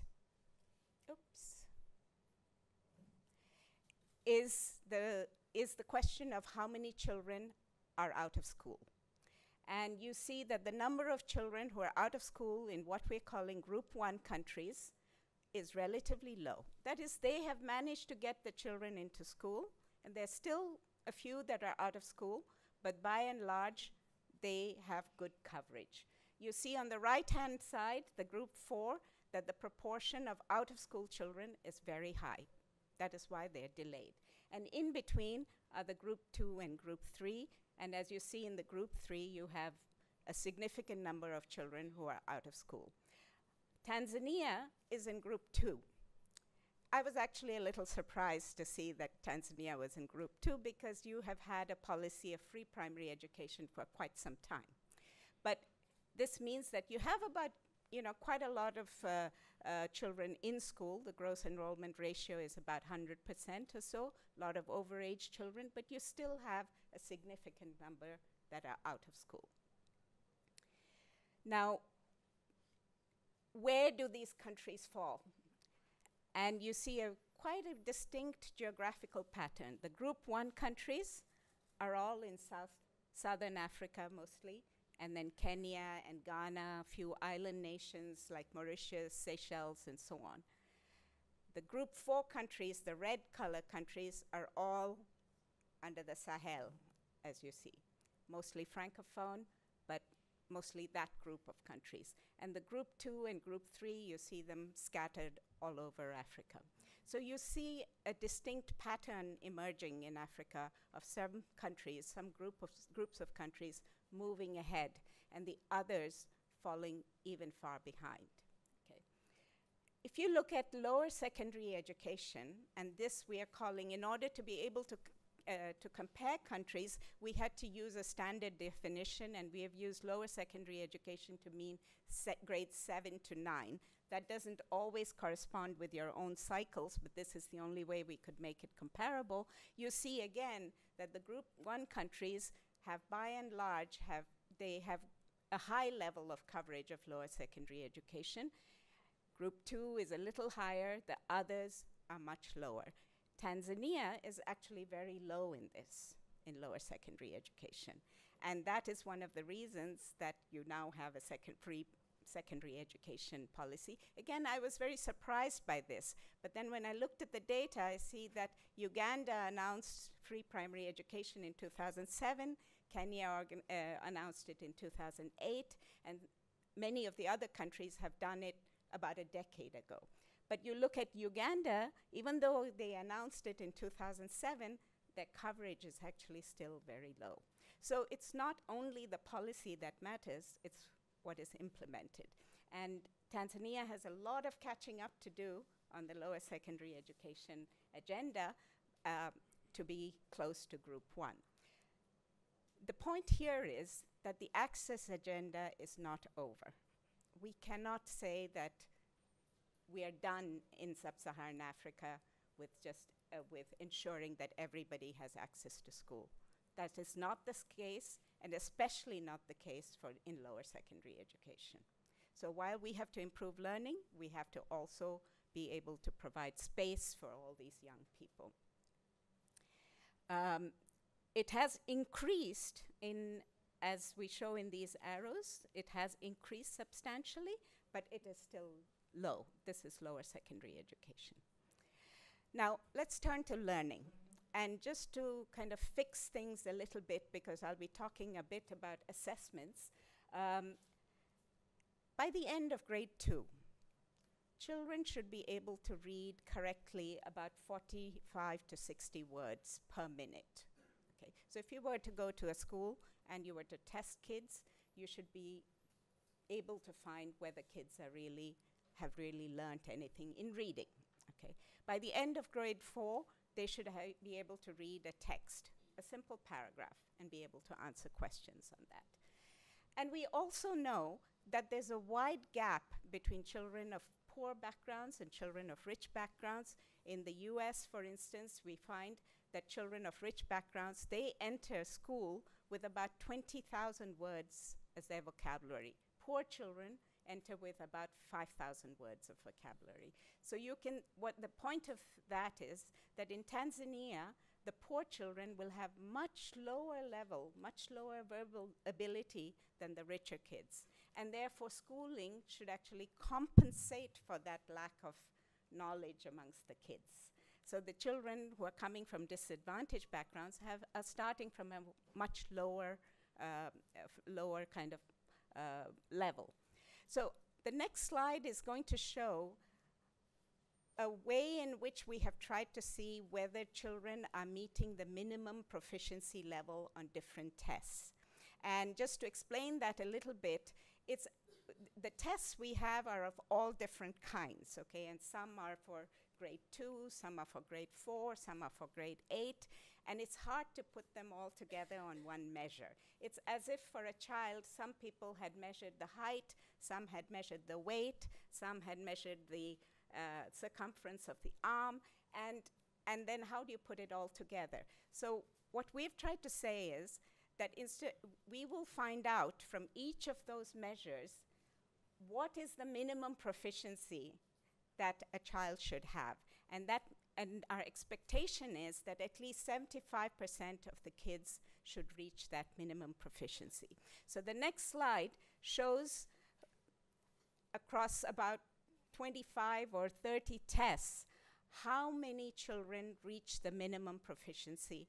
And you see here that the green kind of dots show that 75% of the kids reach the minimum proficiency, the dark green dots, okay? And you see that it's mostly in the Group 1 countries that children are performing better. On the other hand, you see that the red dots, that means less than 25% are reaching the minimum proficiency. Minimum proficiency can just mean, can you read a sentence on a particular test? A lot of the children, the majority of children in groups 2, 3, and 4 are not reaching even that minimum benchmark. And this is what we mean by the learning crisis. Other measures of this show, for instance, in 4th grade, when we compare whether children can read a paragraph or not, actually you see that Tanzania, this is taken from the service delivery indicators test that the bank did, Tanzanian students in Kiswahili do fairly well. They can read a text. That's because they're being taught in that language of instruction. In English, they cannot. That's not their language of instruction, but they should be improving because by grade 7, grade 8, you're going to be moving to English. And you see that in English, barely anybody can read a text. Okay. But still, Tanzania is performing better. You see some of the other countries like Uganda, Nigeria, hardly any kid can read a text. If they cannot read a paragraph by grade 4, you can be sure that they cannot progress any further because they would not be able to read the textbooks. Even if you have textbooks, they would not be able to read them. So this is the learning crisis. We show here the SACMEC results that math scores have improved over time in many of the countries. Tanzania, unfortunately, did not participate in SACMEC 4, so we don't know what is the most recent trend. But overall, there's some modest improvement in the trends in learning. But our main message is that the learning crisis in sub-Saharan Africa is very serious because by international standards, sub-Saharan African countries are very low performers. So if you look at the next slide, you will see this looks at grade 8 TIMSS scores, that is in math, an international survey of math assessment of grade 8 students. The red line across shows the international average, and the 3 countries that participated, South Africa, Ghana, and Botswana, are well below that line. There is a little bit of improvement in South Africa, but these are the countries, remember, they're all in group 1. They are performing almost 1 standard deviation below some of the top performers. So children in our countries are really well behind the international average. And we don't know what would be the situation in Kenya, Tanzania, and so on, but we can speculate that based on the performance of Botswana, South Africa, Ghana, the performance is probably pretty low. Now, the in our book, we look at what is happening in schools, and we see that some groups of children are doing really worse than others. Those are the poor children, the rural children, children who do not speak the language of instruction. And gender, however, that effect varies by country. Now, poor and rural children, perhaps you cannot do very much about, but language of instruction is something that one can do something about. We also see that teachers, classrooms, and school resources do make a difference. One of the key things is what we are calling structured pedagogy, something that Jaime referred to. This is the tight alignment of curriculum, teacher training, instruction, and assessment. If you get that right, and there are many good examples we have given in the book, then children learn better.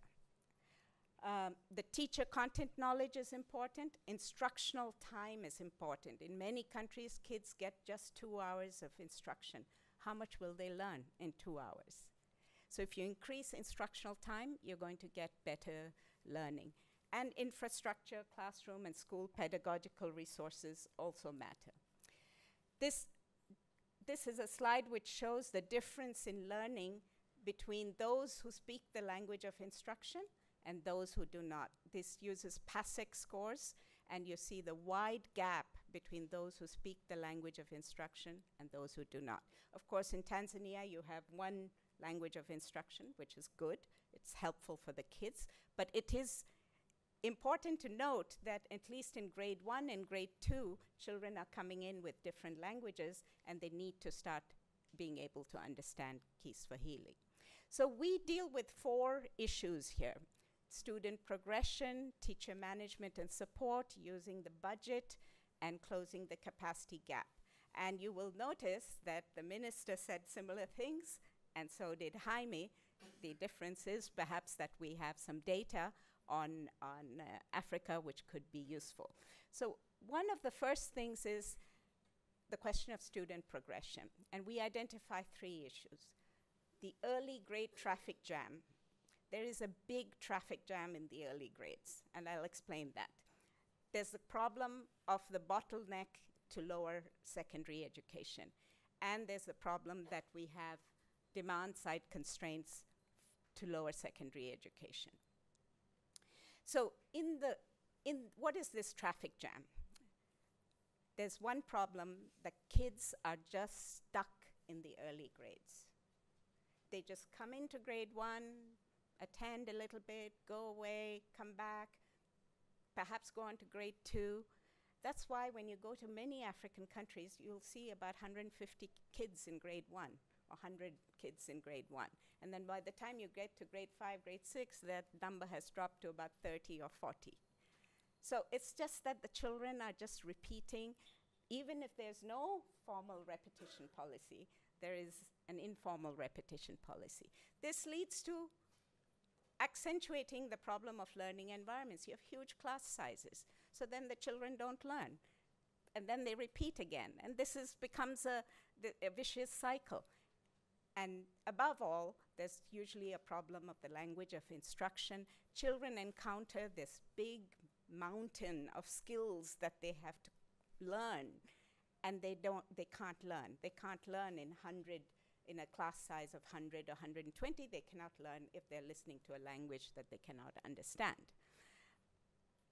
And we give you this example here, which shows that there is a problem of swollen enrollments in grade 1. If a country or a district has this problem, that there's continuously more children in grade 1 than the age-specific population. That's the first graph. And you see Rwanda is consistently above 150. Peru has come down to about 100. Peru had a similar problem. If there's consistently new entrants in grade 1, which exceed the age-specific population, and it's over 125 or so, there's a problem there. And if the grade 2 to grade 1 enrollment ratio is below 0.8, there's a problem there. Because then you know that the kids are being stuck in grade 1. And we think this is one of the big issues that has to be addressed if we have to address foundational learning.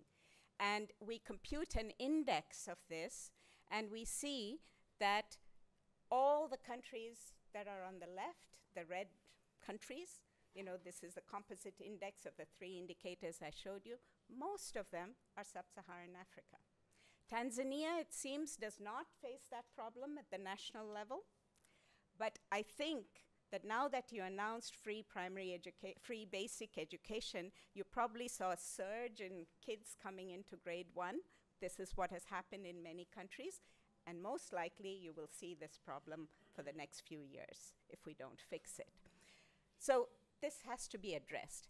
The second issue, the third issue, I didn't deal with the big classroom sizes, because if you can deal with the first issue, you will deal with that question of how to reduce the class sizes. The second issue is about the language of instruction. And the problem in Africa is that there is no consistent policy. Tanzania has a consistent policy, which is a good thing, and you implement it too. But you can do better at it, because you could improve, for instance, the transition from the local language to Kiswahili and from Kiswahili to English. But many of the countries do not have a consistent policy at all. So how do we expect countries to learn? So we think this is an important issue to address. The transition to lower secondary education is extremely difficult for most kids, especially girls, rural children, and poor children. And the problem you have is then that lower secondary education becomes mainly for rich kids, boys, and in urban areas. We do need to address the demand-side constraints. We have to plan for the increase. Lower secondary education enrollment will double in 10 years. That means we have to decide what is the kind of schooling that we will provide. Will it be boarding schools or will it be day schools? What is the minimum package that we will provide so that there is equity? Elimination of exams is extremely important.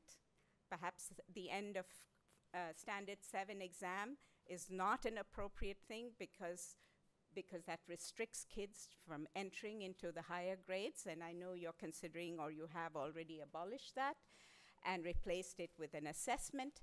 And then we have to consider other barriers for children to enter lower secondary education.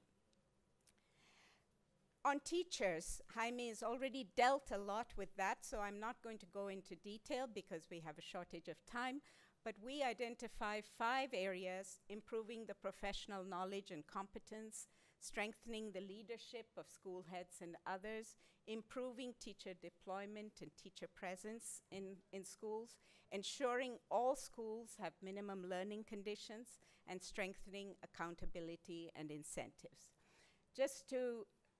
These are some of the policy challenges that are there, and many of the problems relating to teachers is something we have inherited from the past because of this very rapid expansion.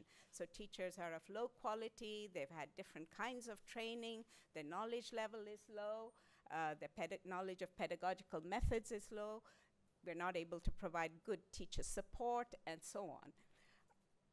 So just one slide here to show the relationship. We only have an example of one African country that has participated in a test of teacher knowledge, which is on the horizontal scale, for mathematics teachers. You know, teachers who are going to become mathematics teachers, students who are going to become mathematics teachers.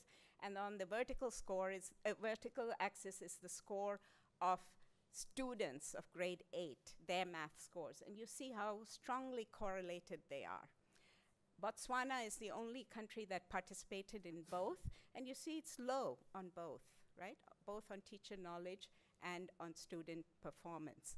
So we can again speculate that the majority of teachers in sub-Saharan Africa, secondary level teachers, would have probably lower scores than Botswana. And that's the problem that we're facing. How do we improve learning when teachers have such low scores, right? And this is what the book tries to address.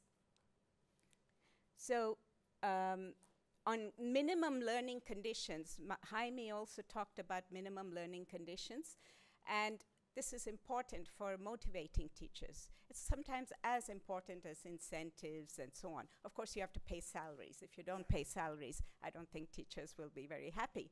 But the other important thing is the working conditions. And the red lines show that the majority of schools in sub-Saharan Africa, barring those in Group 1, they don't meet those minimum learning conditions.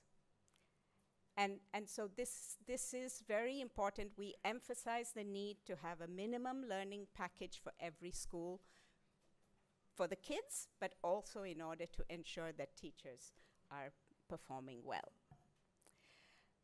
So I'm just going to run through this because we offer in the book various suggestions, and we highlight what does not work.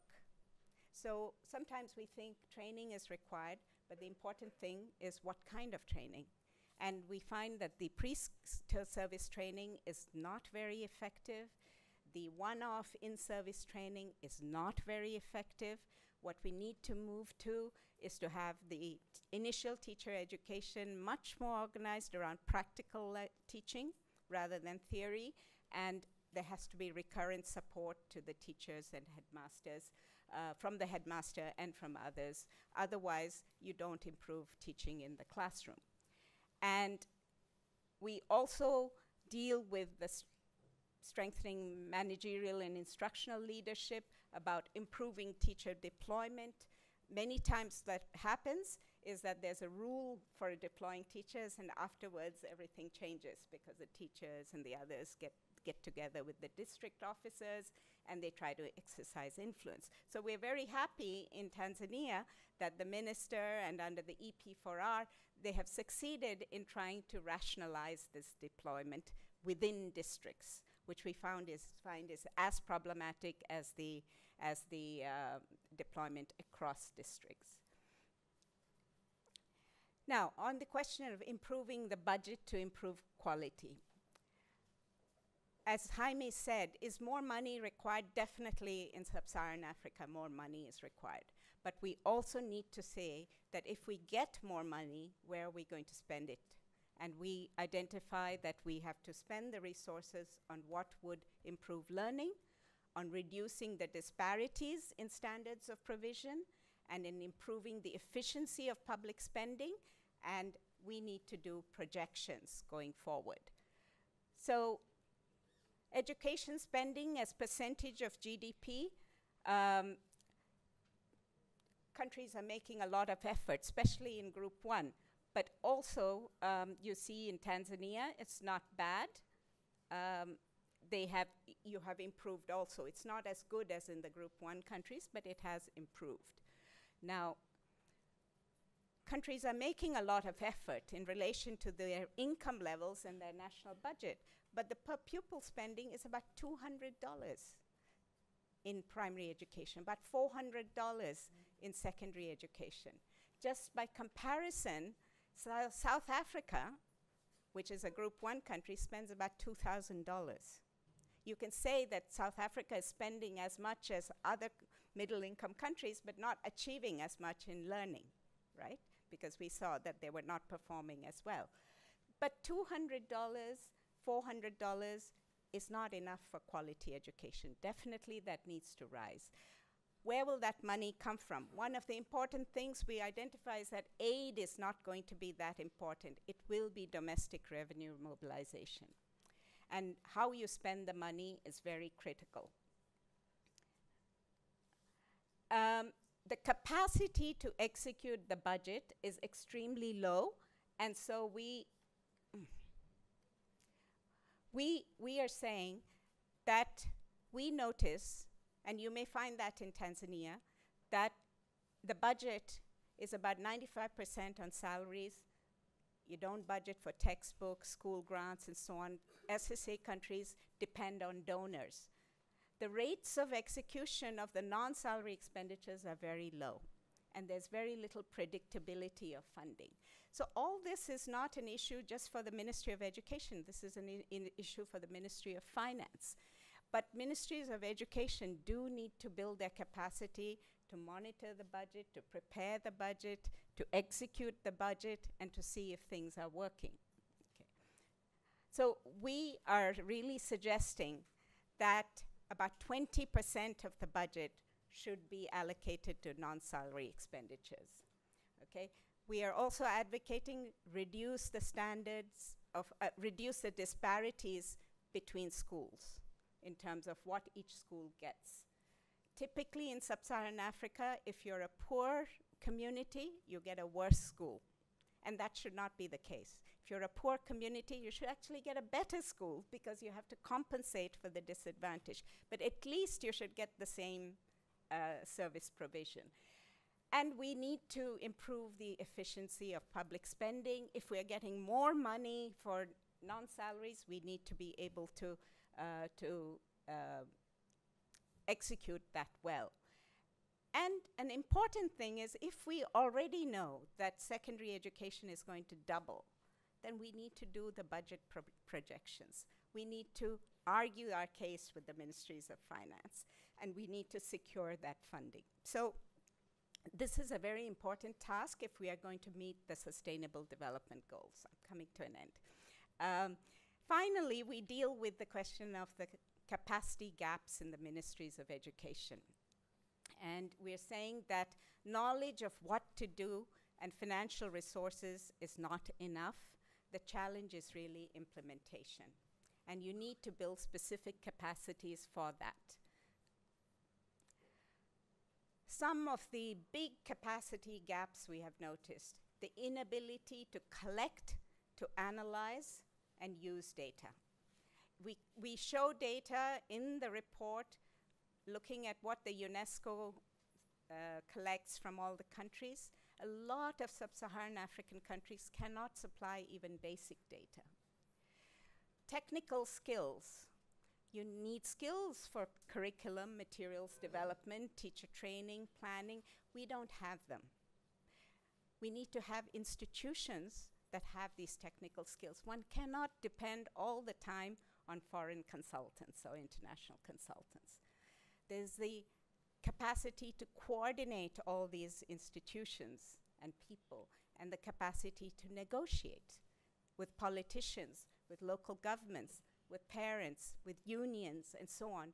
The situation we face today is very different from when we had to just open a school and put a teacher there. It's very, very different. And so what does this mean? That we don't plan enough for capacity acquisition. And we are saying that we need to plan for that. Just like we plan for curriculum development or for anything else, we need to plan where do we need to build the capacity. And we think that the key areas are having institutional and technical capacity, having information literacy for all your staff. Every single of your staff should understand what is a GER, what is an indicator, what is budget execution data, etc. All the things we're talking about here, every staff should understand that. And the coordination and leadership capacity, that needs to be built at every level. This will not happen on its own. We really think that this is something in which the donors should help and in which the countries should participate also. So this brings me to the end of my presentation, and I would just like to say that in conclusion, that it's such a great honor and privilege to be able to launch this book in Tanzania, because as the minister said, it's one of our very strong partner countries. We are very happy with the relationship we have with the government, with its willingness to listen and to share its experiences. And we really believe that facing forward, we can address all the challenges that we face today. Thank you.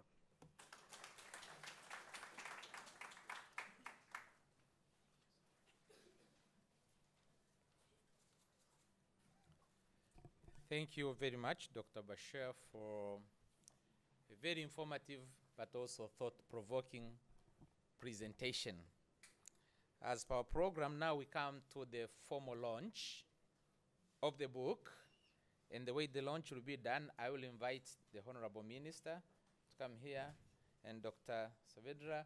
So you are the author, you'll hand over the book to him, and then you'll hand over to the minister, who will then launch the book. Please come here for the benefit of the journalists.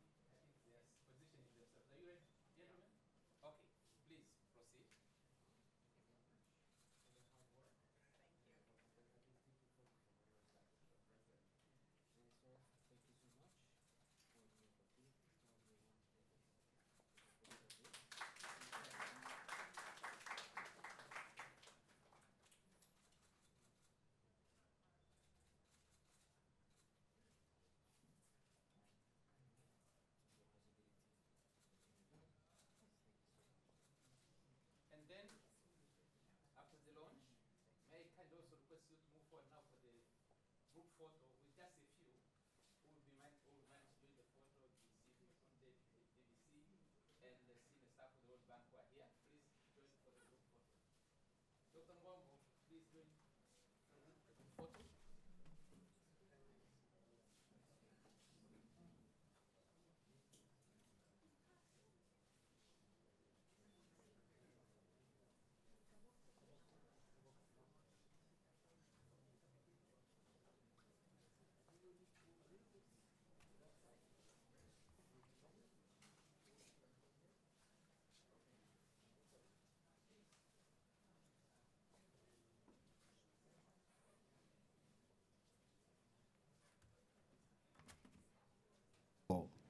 Capital in them.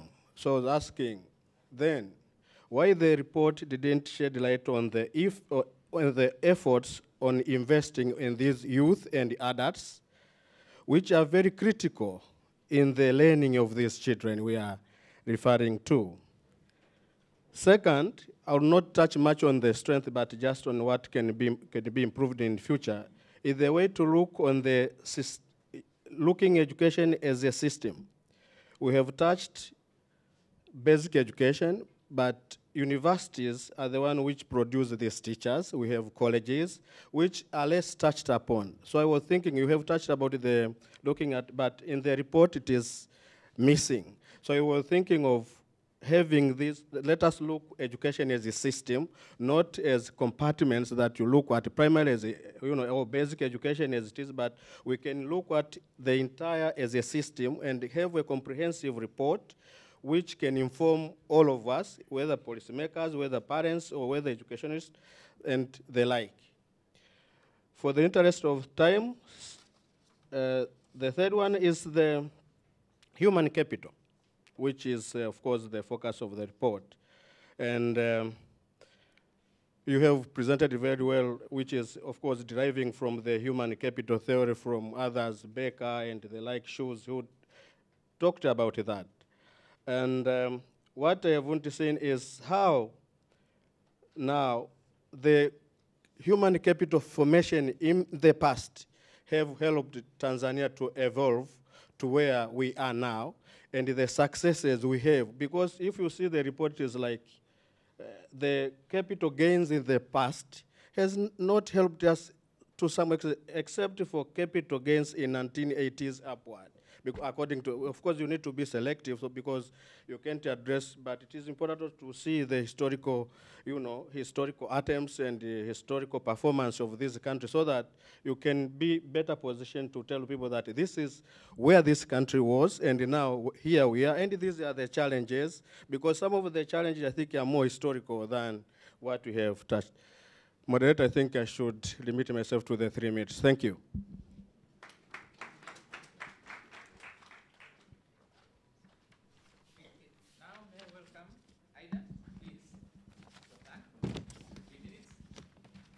Thank you, sir. Shikamo, mama. Buenos dias. I wanted to make 3 points. I found the report really very good, and a lot of conceptual convergence, I think, in the work that I find myself having the pleasure of doing at Twaweza in the research work that we do on education.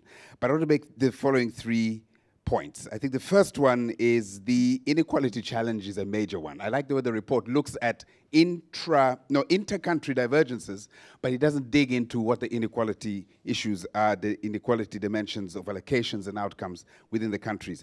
The first slide you mentioned, Doctor, is about the importance of education for social cohesion. And if we don't look at how allocation decisions, who gets what, and what kind of outcomes are the result, it can lead to problems. Let me give an example. We're looking at inequality in distribution of inputs and outcomes in Tanzania. You find quite a contrast between those regions which are better off and those which are worse off. For example, between 55 and 60% of 9 to 13-year-olds in Kilimanjaro and Iringa urban districts in this country actually pass our tests, our Uwezo tests, which test at the grade 2 level, compared to just 1 in 3 in a region called Geita and Kigoma, which is on the west. 1 in 3 compared to 60%. What's the difference here? Location inequality is visible in the following data. For example, I'll just pick 2. In Kilimanjaro, better off, 26 pupils share 1 toilet. In Geita, it's 74, or 3 times as many pupils. In Kilimanjaro, 79% of schools provide lunch. In Geita, just 5% provide lunch. In Kilimanjaro, the best pupil-teacher ratio in the country, 36 pupils per teacher compared to 52 in Katavi, which is again on the west. So the challenge here is real in terms of social cohesion. These kind of intra-country divergences lead to the Boko Harams, the Al-Qaeda in the Sahel, the Lord's Resistance Army in Uganda, and even now the fractures that pose an existential threat in a place like Ethiopia. Point number 2, teacher incentives. I like that it showed up there. I was going to gripe about something in the report, but I won't. I'll gripe privately. But what I want to say, put a plug for Twaweza. that we have done now a 4-year trial on teacher incentives, cash on delivery, we call it, or Kujifunza, the thirst for learning. And we find our results, the latest ones, show positive effects on student learning, with pupils learning in 1 year what would normally have taken them 15 months to learn. So 0.3 equivalent years of learning improvement, because you motivate teacher, you give them a bonus if their students pass a minimum level of competence. The average bonus, and people, Ministry of Finance say, too expensive, and they have said, this is going to be too expensive. Well, the average bonus earned by subject teachers in our experiment was about 42% of the average net monthly wage. So it's not hugely expensive. And then we asked them, hey, do you like this scheme? And 9 out of 10 teachers in our trial schools support the idea of performance-based pay. So this resonates with, I think in the report, merit-based promotion, merit-based pay, and incentive structures that put the best teachers, or at least put teachers in the best effort to educate the children. Final point. And this is on the management thing. I think the management of schools is absolutely important. It might have a way to link up with the management of the entire system. So let's talk about management at the point of delivery. We have done some other analysis and studies and lots of interviews with teachers and parents. In the system, in Tanzania, as in many, probably exam results and pass rates are the #1 driver of what happens and what people care about. But we're finding quite a divergence between our UWEZO results and the assessment results that come out of the primary school and the secondary school leaving education. University professors, I'm sure here in the University of Dar es Salaam, complain about the quality of the students you accept in the first year. Is that correct? He's nodding. Good, you have validated. So we need to have a debate about what the exam scores really mean, don't we? A debate about what the exam scores really measure. Is it competence, or is it the ability to memorize formulas? And then we need to have that kind of debate. Second, teachers actually do know what to do. Teachers know what to do, especially in early grades. They want to be involved. They have proactive ideas. So sustained merit-based teacher motivation is both possible and effective at improving learning. Final point. Schools have almost no room to maneuver. We looked at one, we've created a chart. I need to share it with you, Madam Minister, that teachers here are managed by 13 different individuals and institutions. 1-3 have a finger in what the teacher is doing or not doing in the class. 1-3. The head teacher is essentially powerless. They can't fire, they can't hire, they can't discipline. So they actually have no way to really manage the school. So schools and pupils become pawns in what we're calling the great game of pass the blame. So here's my final point and a suggestion. Maybe the way the system ought to work is to provide minimum standards for schools, but please allow them maximum autonomy to decide on how to achieve those minimum standards. Thank you very much.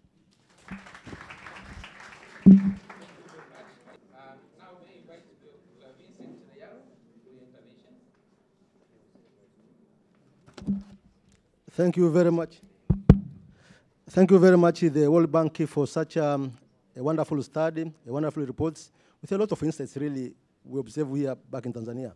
But so in particular, thank you very much, Madam Minister and my boss, Vice Chancellor. Having said that, I assume that the protocol has been observed. Let me start by just saying something little, that I agree 100% that the quality matters a lot. The quality matters not only at the primary level, it matters so in TVETs and tertiary. Study have shown, if you ask a student of economics in this room or any economist, will tell you that what we get in economic growth is a function of 2 variables, the capital formation and the labor. And even within the labor, they will give you the exponent of A, the ability. So what really makes a difference is not only labor and the capital on its own, it's the ability of that particular labor, which has to do a lot with human capital. So I'm agree 100% that quality matters. And the study I've shown recently, for the past many years, we'll be using average year of schooling as a quantity to link with growth. and it shows that it is significant. Recently, the group of other economists have said that much as the quantity matters, quality matters most. When they introduce the quality variable in the quantity goes to zero. It's a quality. So the quantity variable used to proxy the quality. So I agree. But as a starting point for Tanzania, we cannot go there. South Korea is there because they first do the basics. To me, I would say the quantity is the base. If we tear down the independence, we don't have toilets in our primary schools. If we don't have infrastructures, if most of the schools are depleted, we talk about internet, it's not there. SDA data show that what are the problems, hygiene, and we live in the world where we talk about gender, hygiene between boys and girls. If we don't address those basic first, in most of our schools, we don't have a base to talk about the quality. That's not saying that I lower down the issue of quality. Quality matters a lot, but what I'm saying in a very simple way, quality matters if and only if we first address most of the basic needs, which they don't need research. The minister and the entire sectors need the basic information to know that you cannot move forward if you don't have this basic down. That's number one. Number two, it's important to look on what happened in schools and what happened in the classes. The efforts, the absenteeism of the teachers, the students doing other things other than being in the class. That's why we see for the three they're learning nothing. It's important. But more important for the case of Tanzania, I think we need to look outside the school as well. The environments of our students from school when they go home. And I'll tell you, maybe I don't know much about the rural, but I can give you an example of what is happening in Dar es Salaam. We have many of suburbs which are not really good residentials. This is purely not because of the Minister of Education, it's purely because of the municipals, this council's town plannings. If you start there from Tandika coming to Yombo, Vituka, coming to Buguruni, probably going to Gongolambot, come to Manzese Uzuri, you'll find that in the residential areas, there are also garages, there are also industries. In the night, there are bars everywhere doing music, and there's so many other, a lot of chaos. So I'm saying we should think in its holistic nature. Not only that we do a lot in the class and in the schools, we as a country, we as a nation, we should also now seriously think about how do we set our residential areas, our urban. Do we have area where we have a good environments, quiet residential areas where there are no music all the day? Here in Sinza, for example, they're in the, I can't remember this place, Maida, I don't know what. All the night. And here you have kids who are supposed to go to the school. Leave alone these things of people traveling long. So there are many issues here. Within the school, within the class, but outside. And more importantly, I think we have done very well in terms of bringing awareness about domestic-based violence. It's very high. We should also bring a lot of attention to how parents can involve their kids going to school, but how parents as well can engage with the schools. Because studies have shown globally, those areas where parents are close to the kids, are close to the schools, they perform very well. So it's not more about putting resource. It's not more about thinking so high about it, which I don't think is wrong, but let's start here as a basics. Having said that one, I'm just finalizing just a few points. I cannot talk all. I'm a bit old. I remember in the past, when you fail to go to secondary school, your choice is being a teacher. So unlike what you say that the teachers, they are so happy. Actually, in the past, I don't know recently, they are the failures. And when you have a small kid, you tell him to choose between being a policeman in traffic and going to being a teacher. He won't agree because he associates teaching and the poverty and the low life, while this other is okay. So I think we needed to change the mindset in terms of the incentives we are giving and put the teacher at the forefront. When I see my teacher right now in the primary, I respect them than the one in university because it's through them that I'm here. So I'm saying, let's think about that. I cannot talk so many because there are so many other important points. But the last one is about the inequality of opportunity and the efforts. I was in Mtwara 3 years ago. The entire region, there are the only 60 students who have gone to Form 6. And out of that one, only 3 went to university. One school in Kilimanjaro has got 8, and nearly more than half they've passed. So to bring harmony in this country, I think we should look so much deep in how we ensure that we don't suffer in the future about inequality of opportunities. People will complain because, and that is bad for social cohesion and political stability. Maybe let me stop there for the time being. If I were given time, I can talk more. Thank you very much. Almost everybody has been talking about teachers.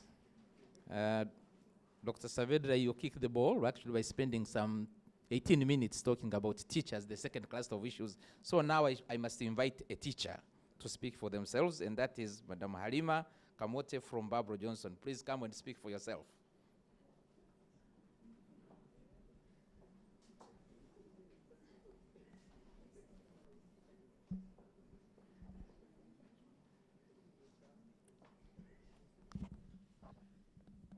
Yeah, thank you, Madam Minister, and protocol observed. I read a little about the book, the summary of it, and I think it's nice, it's well done. I came across some of the factors that I think as a teacher, as a headmistress for about 18 years, heading a school of girls, and recently trying to disseminate some of the practices that we apply at our school to other schools. And we think, of course, a lot needs to be done, but there are certain factors that can improve the quality of education in our countries. Some of them don't need really much money. So my school is called Barbara Johansson, and also I have come with my girls. The girls that are also involved in the project that we have been doing for 3 years, and we involved some of the very normal schools, our community schools. There are 5 of them. One of them is a school for orphans. It's called Bethsaida, but other schools are all community schools. And what we did was to disseminate 5 basic factors, what we call model concepts of our school to other schools. And these were, they were positive discipline, that is discipline without corporal punishment. Another factor was remedial classes, which I have seen in the book, that is increasing the time with those who are struggling with understanding. And another factor was empowering the students through clubs to make them more assertive, more creative, improving their talents. So, you know, through the clubs, that was also another factor which we took to other schools. And another factor, which is also mentioned in the book, is about the cooperation between schools and parents, which is very important. For us, we think 3 factors are important in making education. Students, then there is a teacher, but the parent has to be involved in what is happening to the child, and in the school, has to be part and parcel of the school. And the last factor, the 5th, not the last, the 5th that we took to other school was guidance and counseling, of which we thought is very important. These youngsters face a lot of problems, and we need to have guidance and counseling services at school. And now, after 3 years of implementing, taking over these, what we call model concepts to these schools, then we had a survey last month. And result of the survey showed for all the 5 schools, these factors really did work. Because we started with the, before we took the project, we had the baseline study, and then we observed like performance and like pregnancy level, like truancy and things like that. But later on, after 3 years of implementation, we saw that the pregnancy is almost 0 in those schools. In schools where we had 5 to 7 students in a year drop out from school because of pregnancy, now it's 0. In schools where we had let's say, 20 division 0. Now we have 2 division 0s.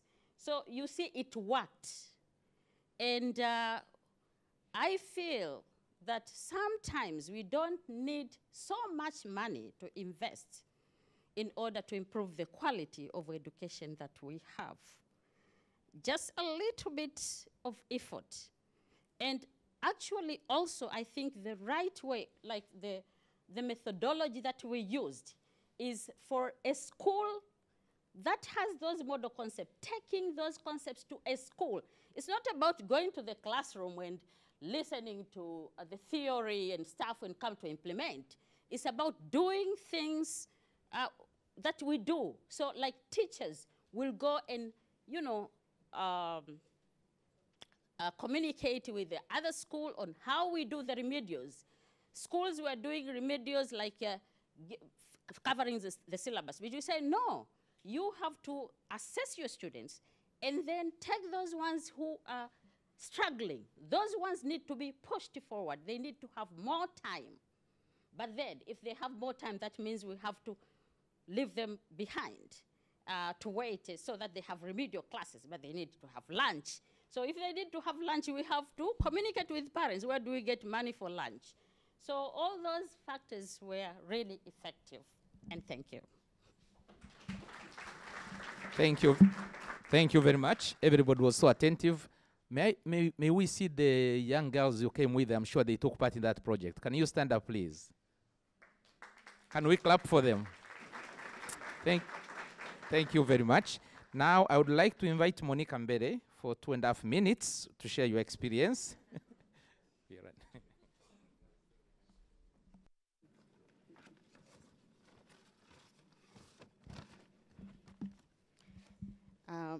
Thank you very much. My name is Monica Mbele, and I'm really privileged to be here and speak something on this launching of the World Bank report as a PhD candidate from School of Education from University of Dar es Salaam. The report, which has been launched today, is a very comprehensive report, and it has a lot of information for improvement in education. I really appreciate the efforts done by the World Bank for research and financing some of the education projects in my country, and also for seeing the importance of education in sub-Saharan countries. Education is fundamental for development, and the challenges in education are many, particularly in our country, Tanzania. But we cannot solve all the problems at once, but I think it is important to focus and see what type of challenges we can prioritize them and start to see how best we can solve it. The report has provided a lot of comprehensive information, and one of the areas which I'm going to speak in 1 minute is about the issue of teachers. Teachers are very important and they are central focus of learning. And some of the consequences or some of the challenges which we are experiencing now in our country maybe are the result of the practice which has been practiced in the past. That's why we are facing a lot of challenges in the education sector. For example, I think we need to look on how best we can deploy the teachers. It's about the teachers' qualification. I think we are doing better in higher learning, whereby we are looking at the teachers' qualification, and then we are saying that those who want to join the career in higher learning, they should have at least per second, 3.5 to 3.8 in government, in public institution. But when we are dealing with the lower level, the basic level of education, which is the fundamental for preparing those students, I think we need to look on how best we can make some reform. I think it's high time with the globalization to attract those higher achievers to join the teaching profession by creating some of the motivation and the conducive environment for them. This is a hard decision, maybe, which is supposed to be done by the ministry, but we trust our minister, Madam Professor Ndalichako, who is capable and has all the capabilities of implementing the hard decision in education sector.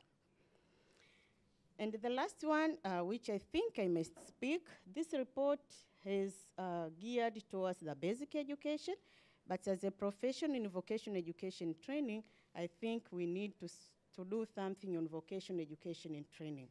We know that currently in Tanzania, we have this move of industrialization, but the vocational education are meaning those youth who are supposed to have the hands-on skills. The community, the parents, even the youth themselves, they found that the vocational education training is as if it's a last option for those low academic achievers, but this is not. Vocational education is very important for the world, current, even in our country. We need skills personnel, but we cannot get those skills personnel if we don't have competent teachers. But how can we get competent teachers in vocational training centers if those who are joining vocational training centers are the ones who look vocational education as the last option?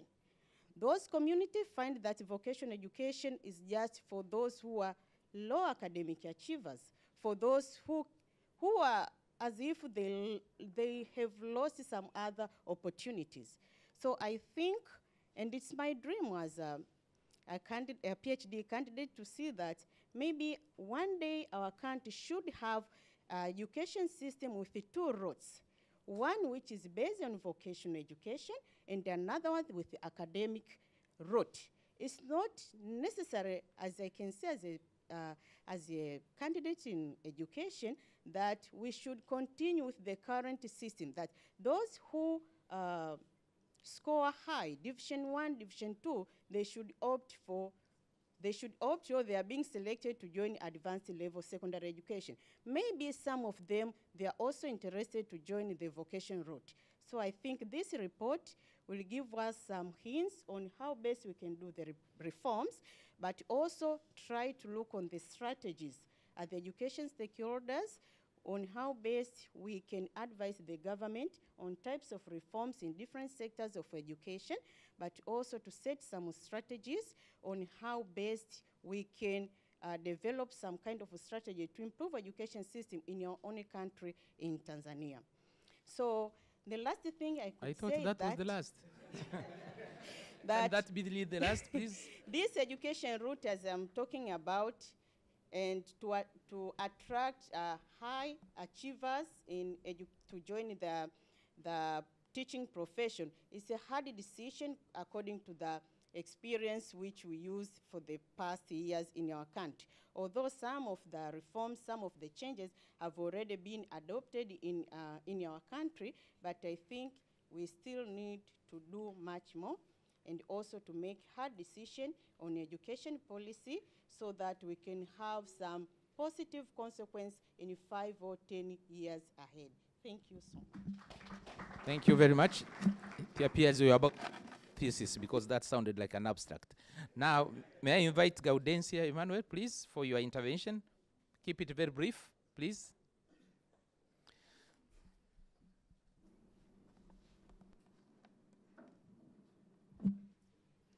Thank you very much, World Bank leaders, Honorable Minister Professor Joyce Ndalichako, Vice Chancellor, the Deputy Vice Chancellors, and the members of the floor. I would like to talk on one issue because we have been talking, the report is very useful for our education development, and it has outlined some challenges or factors which affect learning on the children, and it has mentioned 4 groups of children who are poor children, rural children, students who do not speak language of instruction, and gender effects. But there is one group which is important to be discussed, which is the children with learning difficulties or learning disabilities. It is a very important group in our society to deal with, because we have seen there are students who are facing learning difficulties or learning disabilities. It has mentioned that these children are going to school with the lower level or very low level of emergent literacy. They know very far small number of words when they enter pre-primary education. But there is nowhere the report mentioned that how can we deal with these children, because by the agenda of universalizing basic education with quality, we should not also leave anyone behind. We should go with all the groups we have in our society. So by making them learn, we'll help them learn well in their subsequent education and reduce the burden to their families, because they will be self-reliant, and also they reduce the burden to the nation. And also, everyone's contribution to the national development is vital. So we should not forget this group. Thank you. Very much, Gaudensia. Now the last would be John Philip. Since you are in language and education, I hope you'll talk about that as well.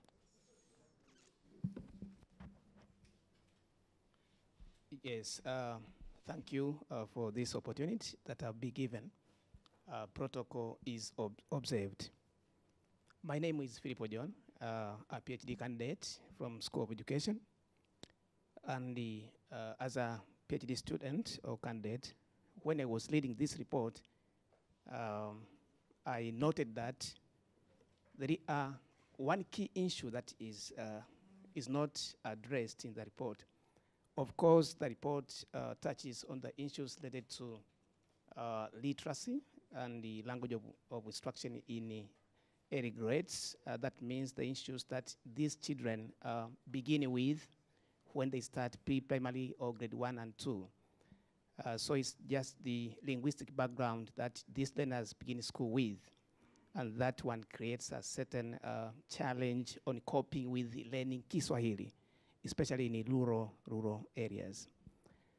But the report doesn't touch on the language of instruction at its lower secondary education, which is also an important part of the basic education that we are implementing now as per Education and Training Policy of 2014.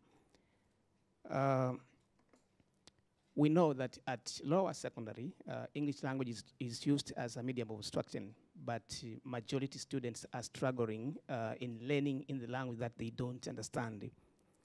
So if at all we are to continue with the use of English language as language of instruction, then there will be a problem of accessing quality education at lower secondary education.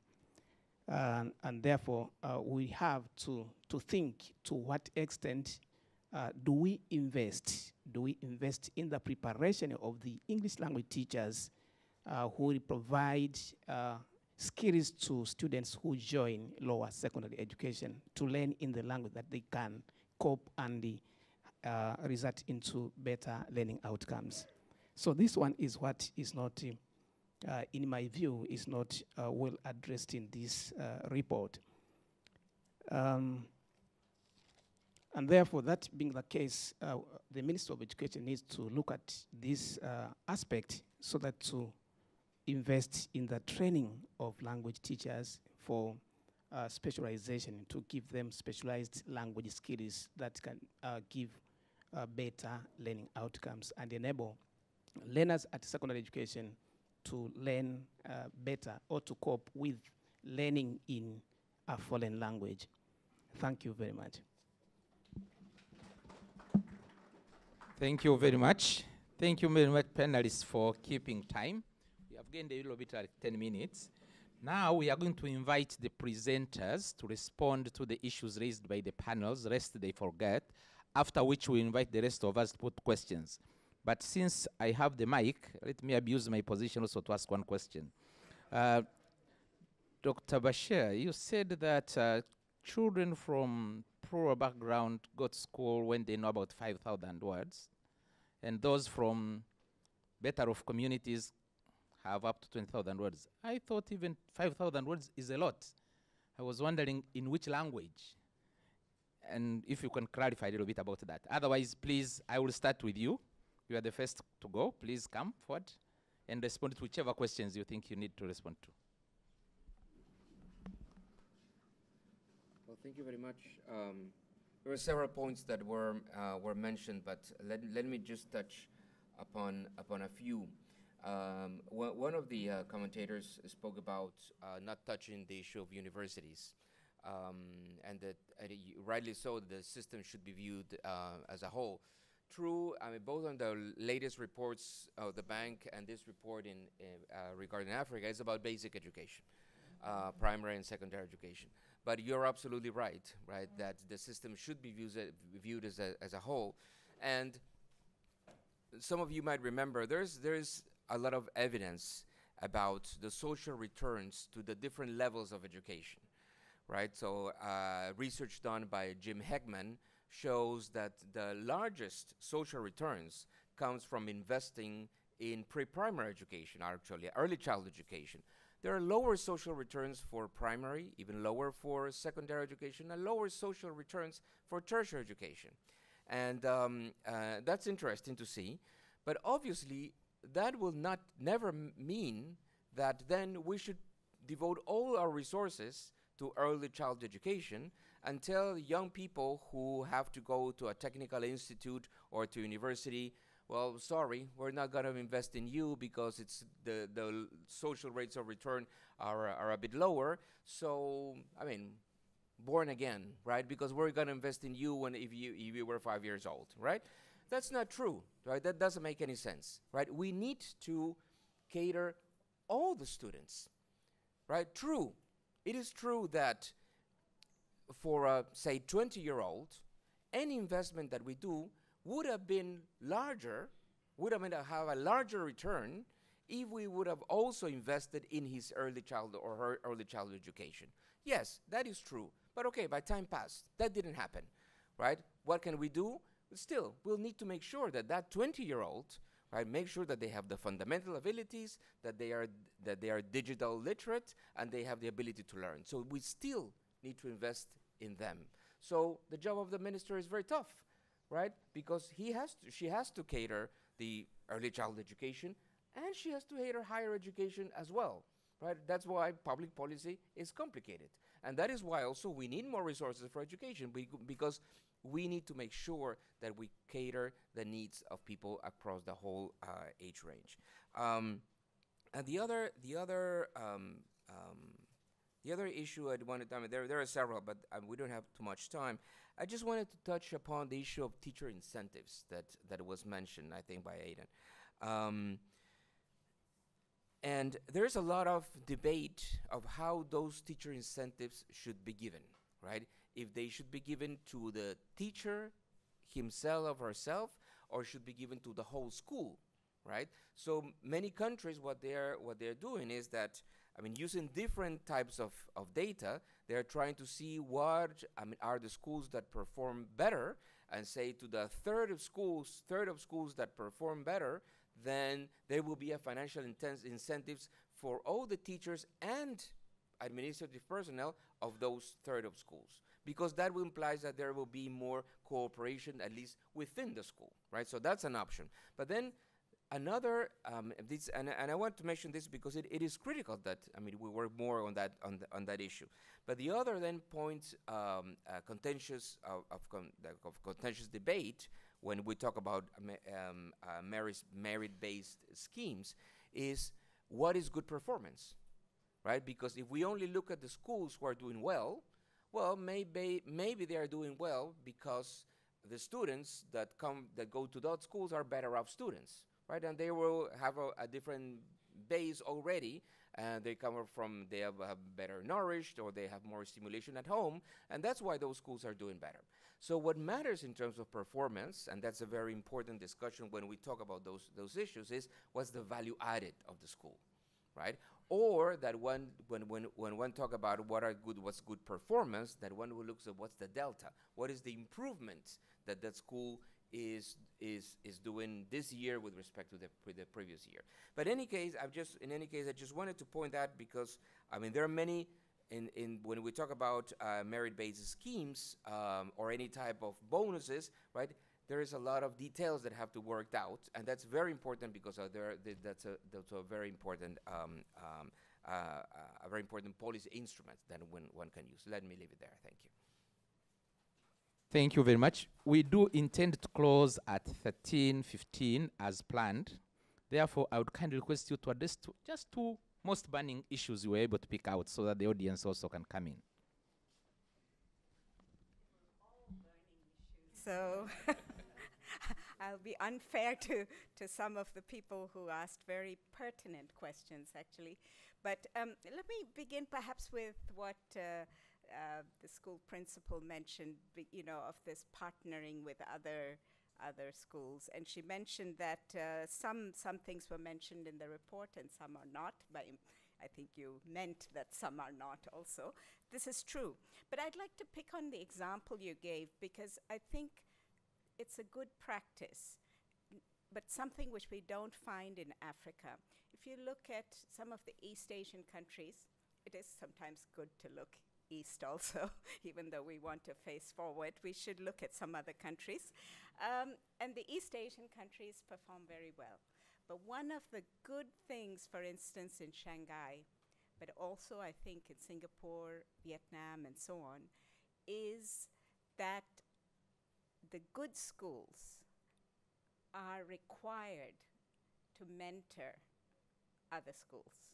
And that's actually a systematic mentorship that the headmaster of that school works with other schools, maybe 4 or 5 other schools, and actually tries to raise the performance of that school. And so whatever you did in a pilot scale perhaps is something which could be rolled out, but it does require institutional capacity at the ministry level to be able to manage this. But I mention this because I think it's one thing to have a few examples like this, and another thing to actually make it a part of system development, which I think is something that Tanzania could explore, whether that is, if there are good teachers. I mean, you also mentioned, I think, the example of Kilimanjaro versus, I think, or perhaps you did, versus another school, where one school seems to be performing very well and the other school is not. Well, how about the better schools trying to mentor some of the other schools? Maybe that is something that could be tried. But the problem I see many times in sub-Saharan Africa is that we try out some small pilots, but it's difficult to take it to scale. And that is what this book is really arguing about. How do we make systemic changes, not just some small things here and there? So that is one question. The second question is about inequality. I didn't touch on it perhaps in detail, but the book actually deals with that as one of the major issues to be dealt with in sub-Saharan Africa.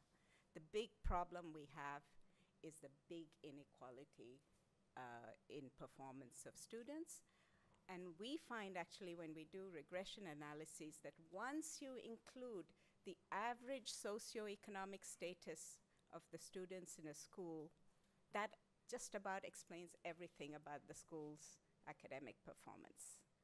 And the average socioeconomic status of a school is highly correlated with the kinds of resources that the school gets.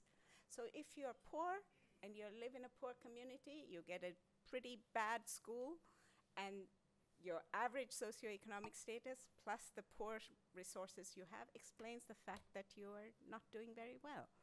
And that needs to change. If, again, looking eastwards, one of the things, say, Vietnam did was they specified all the minimum standards that a school should have, which is not like fancy things, but a school with a roof and maybe a floor, teachers that are trained, textbooks for every kid's, school latrine, good climate, instructional time, and something about student learning. But every school must meet that standard. We need to specify that. We need to include it in the budget. We need to implement it. I think if we even do that very systematically, we will address the inequality issue. On language of instruction, you asked me a question. Since you were a chair, I have to respond to you. The study I quoted was from the US, but there are not many studies done in Africa about what is the vocabulary of the kids that enter school. But in general, actually 4,000, 5,000 words is not a lot. You know, if you count everything like a, the, it, etc., you know, that's about like the number of words that a poor kid has. The main point I was making was that the gap is enormous.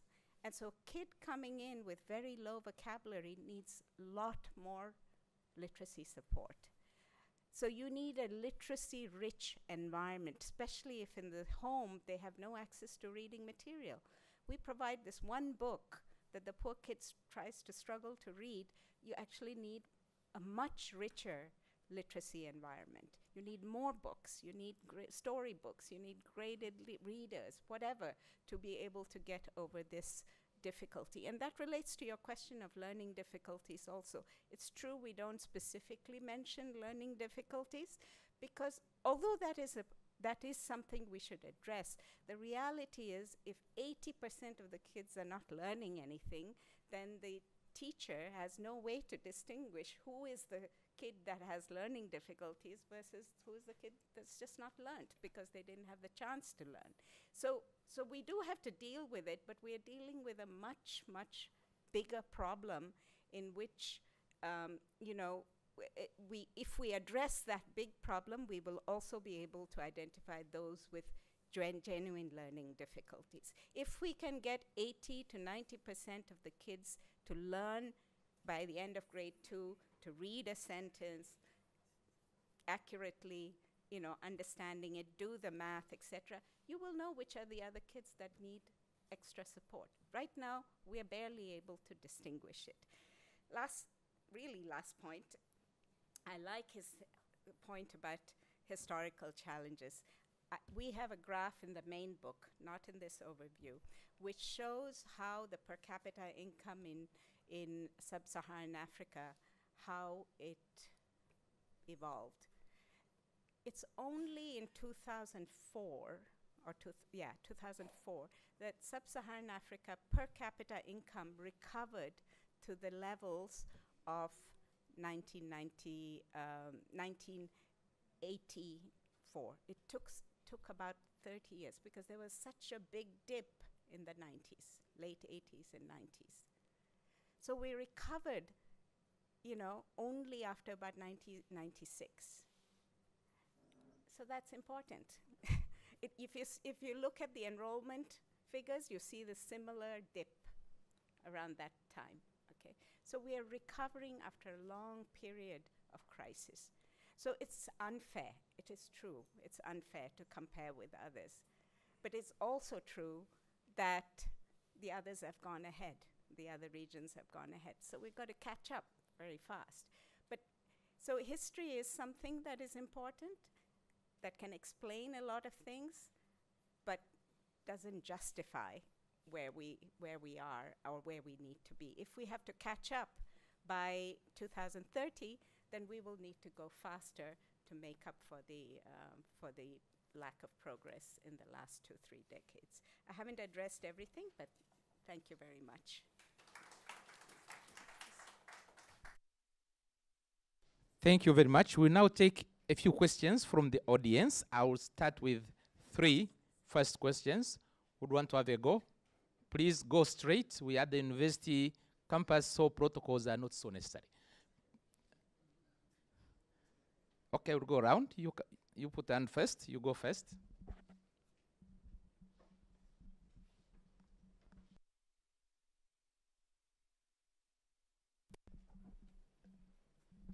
Thank you. I'd like to address how to finance infrastructure, since it is very important to learning.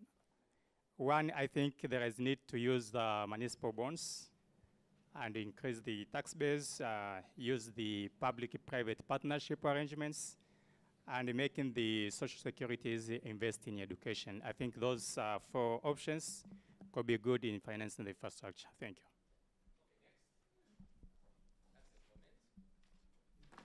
contribution. Hello, everyone. My name is Amani. So as much as I have the chance, I would not ask a question. As a youth, I'll rather give an answer to some of the issues that we raise here. So I think reading the report very quickly, I've noticed that it's a work in progress. And I think one of the things that we can really look at is how can we incorporate all these other players to support education. Working with ISEC right now. ISEC, it's a global youth organization. We are here in Tanzania. I've studied in University of Dar es Salaam, and I was a member here. So we have issues like career development. So for us to learn in school, I think it starts with clarity. And for us to have clarity, we need support system. Let's say we did a survey in 2016, asked people if they have support when it comes to selecting a particular course they want to study in university. And we have realized most of the youth, especially in universities, they don't have an idea what to study. So that's the biggest challenge. Another issue about skills mismatch. Yes. The skills mismatch, I think it's not a rocket science, because if you already say skills mismatch, that means the market sector know what they want and the university know what they provide. So capitalize on events like, as I said, we organize something called Career Fair. We bring students and companies. So how can we build up an environment where the university or any other education institution can support that to make sure that we solve this together and not looking at the government as solely responsible to address all these issues. Okay, thank you very much. Next, please put up your hands. I have my criteria for selection. I'm going to go for a student. Introduce yourself and make your point. I'll come back. Thank you. My name is Susan Tobias. My name is Susan Tobias. I'm a secondary student at White Lake High School, and I'm going to ask questions, but first I'm going to talk. As we know, language is the medium of communication. Everybody should use language in order to communicate. As we can see, different countries, for example, America, they are well developed, but they are developed because they use their national language in education sectors and other sectors. That's why they're well developed. And my question is, can't we use our national language in education sectors in order to be well developed? As we can see, most of students, they fail. As Madam there said, Kiswahili, they perform well, but English, our language, they fail. But this is due to background, linguist of background is very bad in Tanzania. So can't we use our common language or our local language or our national language in education sectors in order to make sure we perform well academically and socially and economically? And if somebody needs our services, he or she can learn our language in order to have our services, instead of us to start learning somebody else's language in our own country and start wasting time of learning other countries' language. Thank you. Should we use our national language in order to succeed? Next, I'm going to a lady as well. It's you. Yes.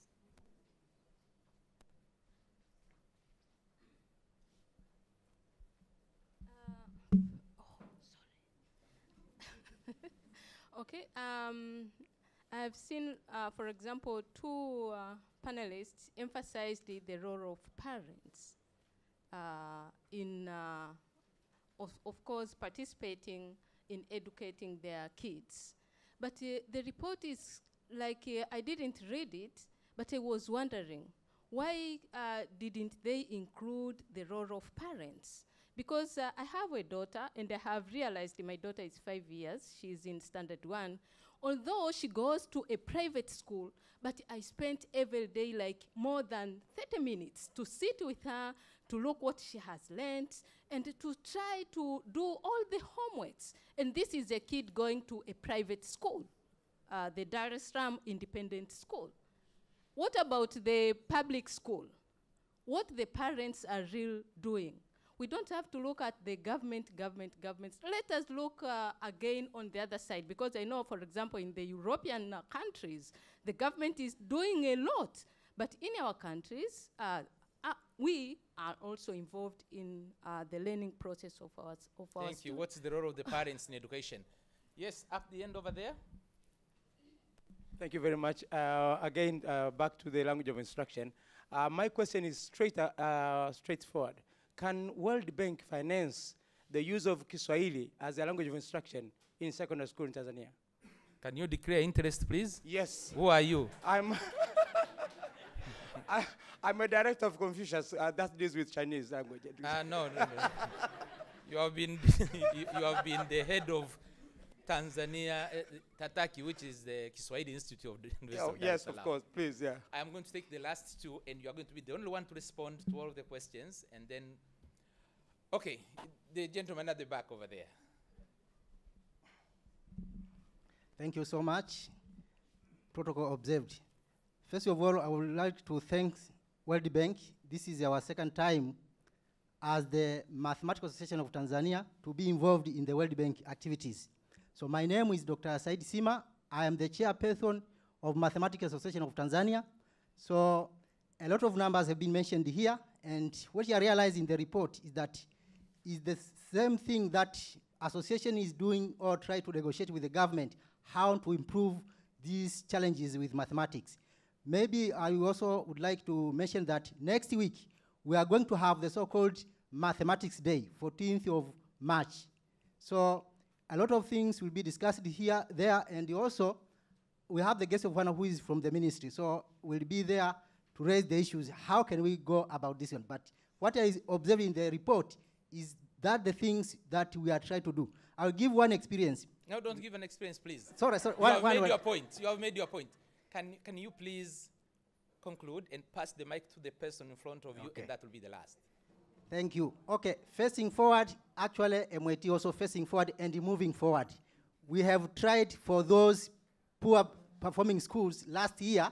The one we tried to counsel them or we teach them for 1 week have also moved forward from 700. It was the last school, but now it moved forward by 700 schools. So the others, which we didn't visit, those who are in Dar es Salaam here, they are trying to move only for 200 positions. Okay, so we are moving forward. Thank you so much. The point is taken. Pass the mic to the person in front of you, and she'll have the last word. The rest of you, my apologies. Thank you very much. Congratulations to the bank and to the Ministry of Education, Science and Technology. My name is Cecilia Balde from UNICEF. I'm the Chief of Education in UNICEF. I love the concept of the minimum quality package for every child. I'm not referring to every school, I'm talking about every child. I think that this is a very, very important point, and the question that I have for the bank, what would such a minimum quality package cost for Africa? What would it cost for Tanzania? And how can this be taken to scale in every country in the continent? Thank you. Dr. Sajita, I give you 3 minutes to respond to only 3 questions.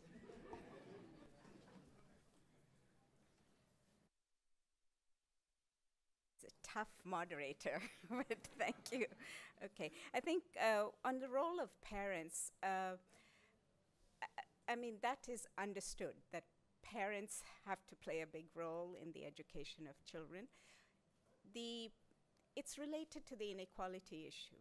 If parents are illiterate, which are by and large, they are illiterate, or they're very low levels of education, if they're very poor and working all the time, there is very little that they can actually do in terms of spending quality time with their kids. That doesn't mean that they cannot do anything at all. But what could be encouraged, for instance, even in public schools, let's say if you can deal with this early grade problem, that we really urge every country to look at that early grade traffic jam issue in terms of progression and learning.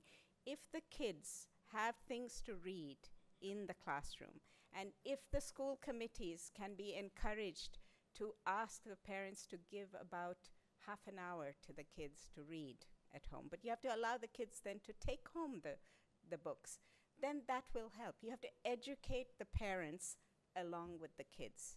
That's the situation that we have because most of the parents don't have those basic literacy levels or basic education levels. So I think it would be unfair to say that all parents must do a lot. In fact, in sub-Saharan Africa, including in Tanzania, parents contribute a lot to schools, especially in terms of construction and in terms of, mobilizing money to buy resources and so on. And they would definitely support their kids to read, but it's the school which has to enable them to play that role, because many of them don't know how to do it. On the language of instruction, there were very pertinent questions. We cannot get into everything about that. In the main book, we do highlight examples from South Africa, from Ethiopia, about language of instruction, and the fact that if children are taught in the mother tongue or in a language at least with which they're familiar, like eventually here in the case of Tanzania, it's Kiswahili, then they do better, and that you need about 6 to 7 years of teaching in that language before they can move on to another language, because you need the academic literacy. We don't want to prescribe in a World Bank book what is the best policy for each country, because this doesn't depend only on technical matters. It depends on social and cultural factors. It depends on the composition within a country, and it depends on a political consensus and a social consensus. So whether Kiswahili should be used in lower secondary education or up to higher education, as you were suggesting, yes, it's something that the country should decide. The only thing I would say is that it's very highly unlikely that a country in this age can really move ahead without knowing one of the, let's call it, international languages. Just because a lot of scientific knowledge, a lot of mathematical knowledge, a lot of other kinds of literature and so on is available, say, in English, which has become so widespread, okay? I was just in Korea 2 days ago, and it's very surprising. There you don't see any signs in English. It's very hard to get around. The taxi drivers don't know English, etc. But their children are taught English, because that's how they access all the language, all the knowledge that is there. Unless you have the resources like Japan, 150 years ago, they translated everything into Japanese. I don't think we can really afford to do that. So we would put Tanzanian students at a disadvantage if they didn't also learn another language. But what we need to ensure is that they learn that English very well in the first 7 years or first 9 years or whatever you decide, that they learn it well enough so that they can actually continue in the language of instruction. And finally, I think the minimum quality package for every school. We deliberately did not estimate, well, you said for every child, but I think what is more reasonably possible for a minister to do is probably at least to define it for every school, which would be based on the number of children. So eventually it comes down to every child. But we didn't define that exactly in the book. Why is that? Because you can put unrealistic numbers which countries cannot afford. So this is something that you have to do depending on the resources that are available, and the main thing is you have to deliver that, okay? But so there's no point in creating a standard and then you don't actually adhere to it. And this is what, if you look at the example of Vietnam, they put very simple kind of indicators. And it's not even called minimum learning levels, minimum standards. They called it foundational standards or something like that, so that it doesn't look like you're giving poor schools a raw deal. So this is something that each country should really define for itself based on its economic resources, its budgetary resources, and its capacity to deliver. And that should be revised from time to time as the country grows. If Tanzania achieves middle income status by 2025, then it should have a different standard from what it would have now. So this is not something we can prescribe uniformly, but it is something we would like to help countries to develop and then to implement. Thank you. Now welcome you, sir, Dr. Jonathan Wambo, to give a closing word on behalf of the coordinators.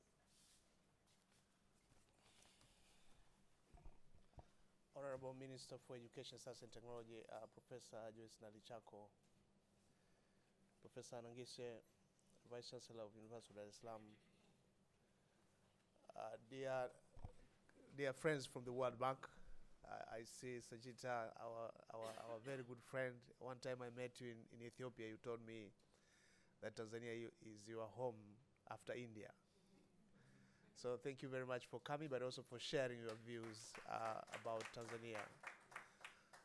The World Bank team in Dar es Salaam is highly appreciated for the efforts. I'm surprised to see Bella Bed is not here, but I know she's busy. But please convey our greetings that she's doing a very good job. Cornelia, our own Kaboko. Kaboko is a Tanzanian, so we also appreciate for his really good contribution to the efforts to bring all these challenges together. The university for organizing this very important event, and I think the design of this event is also very important because it brought in a lot of stakeholders, and for me this is encouraging. We have seen a lot of analytics. We've also seen a lot of views from different people, and we are facing forward. And I think as we face forward, we need to have the right lenses to face forward. And one of the ingredients of this lens is to have the analytics. The analytics that brings us where we are, but also where we go. And I would like to congratulate the authors for really looking at Sub-Saharan Africa in its totality, but also looking at Tanzania when you presented and benchmarking Tanzania. Because as a country, we have our challenges, but we also need to see numbers and benchmark ourselves with the rest of the world. So this was very great, and I congratulate you very much for the same. Again, as you may see from panelists, but also from people who asked questions here, we need to create a movement. It's not about the minister, it's not about University of Islam, it's about everybody. In Tanzania, we at the ministry, we are confident of where we want to go. We have the leadership. The president himself, His Excellency Dr. John Pombe Magufuli, has a clear vision of education in Tanzania. And the lieutenant, Professor Joyce Ndalichako, she's really on top of the business. And I want to assure the World Bank and ourselves that we have the leadership, we have the confidence to deliver. We know the challenges. We are wearing the light lenses because we know that we have a lot of challenges, and I think the numbers tells it. And we have from pre-primary up to higher education. The minister was mentioning about a project by the name Higher Education for Economic Transformation. This morning I was meeting with the World Bank to try to design the project, to try to modernize higher education. But we are doing so in appreciation of the investment that we are doing at the basic level. Once everybody graduates from basic education, they will come to higher education. And if we are not ready, then it will be a disaster for this country. So we are trying to match up with whatever we're investing in lower level, but also we're trying to look at the analytics that we presented today. In other words, I want to ask you guys to read the book. Let's create a movement. Let's create a movement together. Let's read this book. It is kind of trying to sketch our way forward. And let's take the journey with a clear vision of where we want to go. I thank you very much for your kind attention.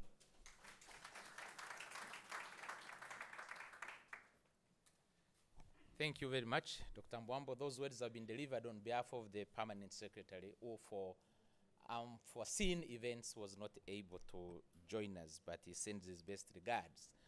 On behalf of the organizers, I would like now to welcome all of you to lunch, which is just opposite the iconic Nkrumah Hall. If you have never been in that hall, you're also welcome to walk in, but most importantly, please join the co-hosts and the minister for lunch.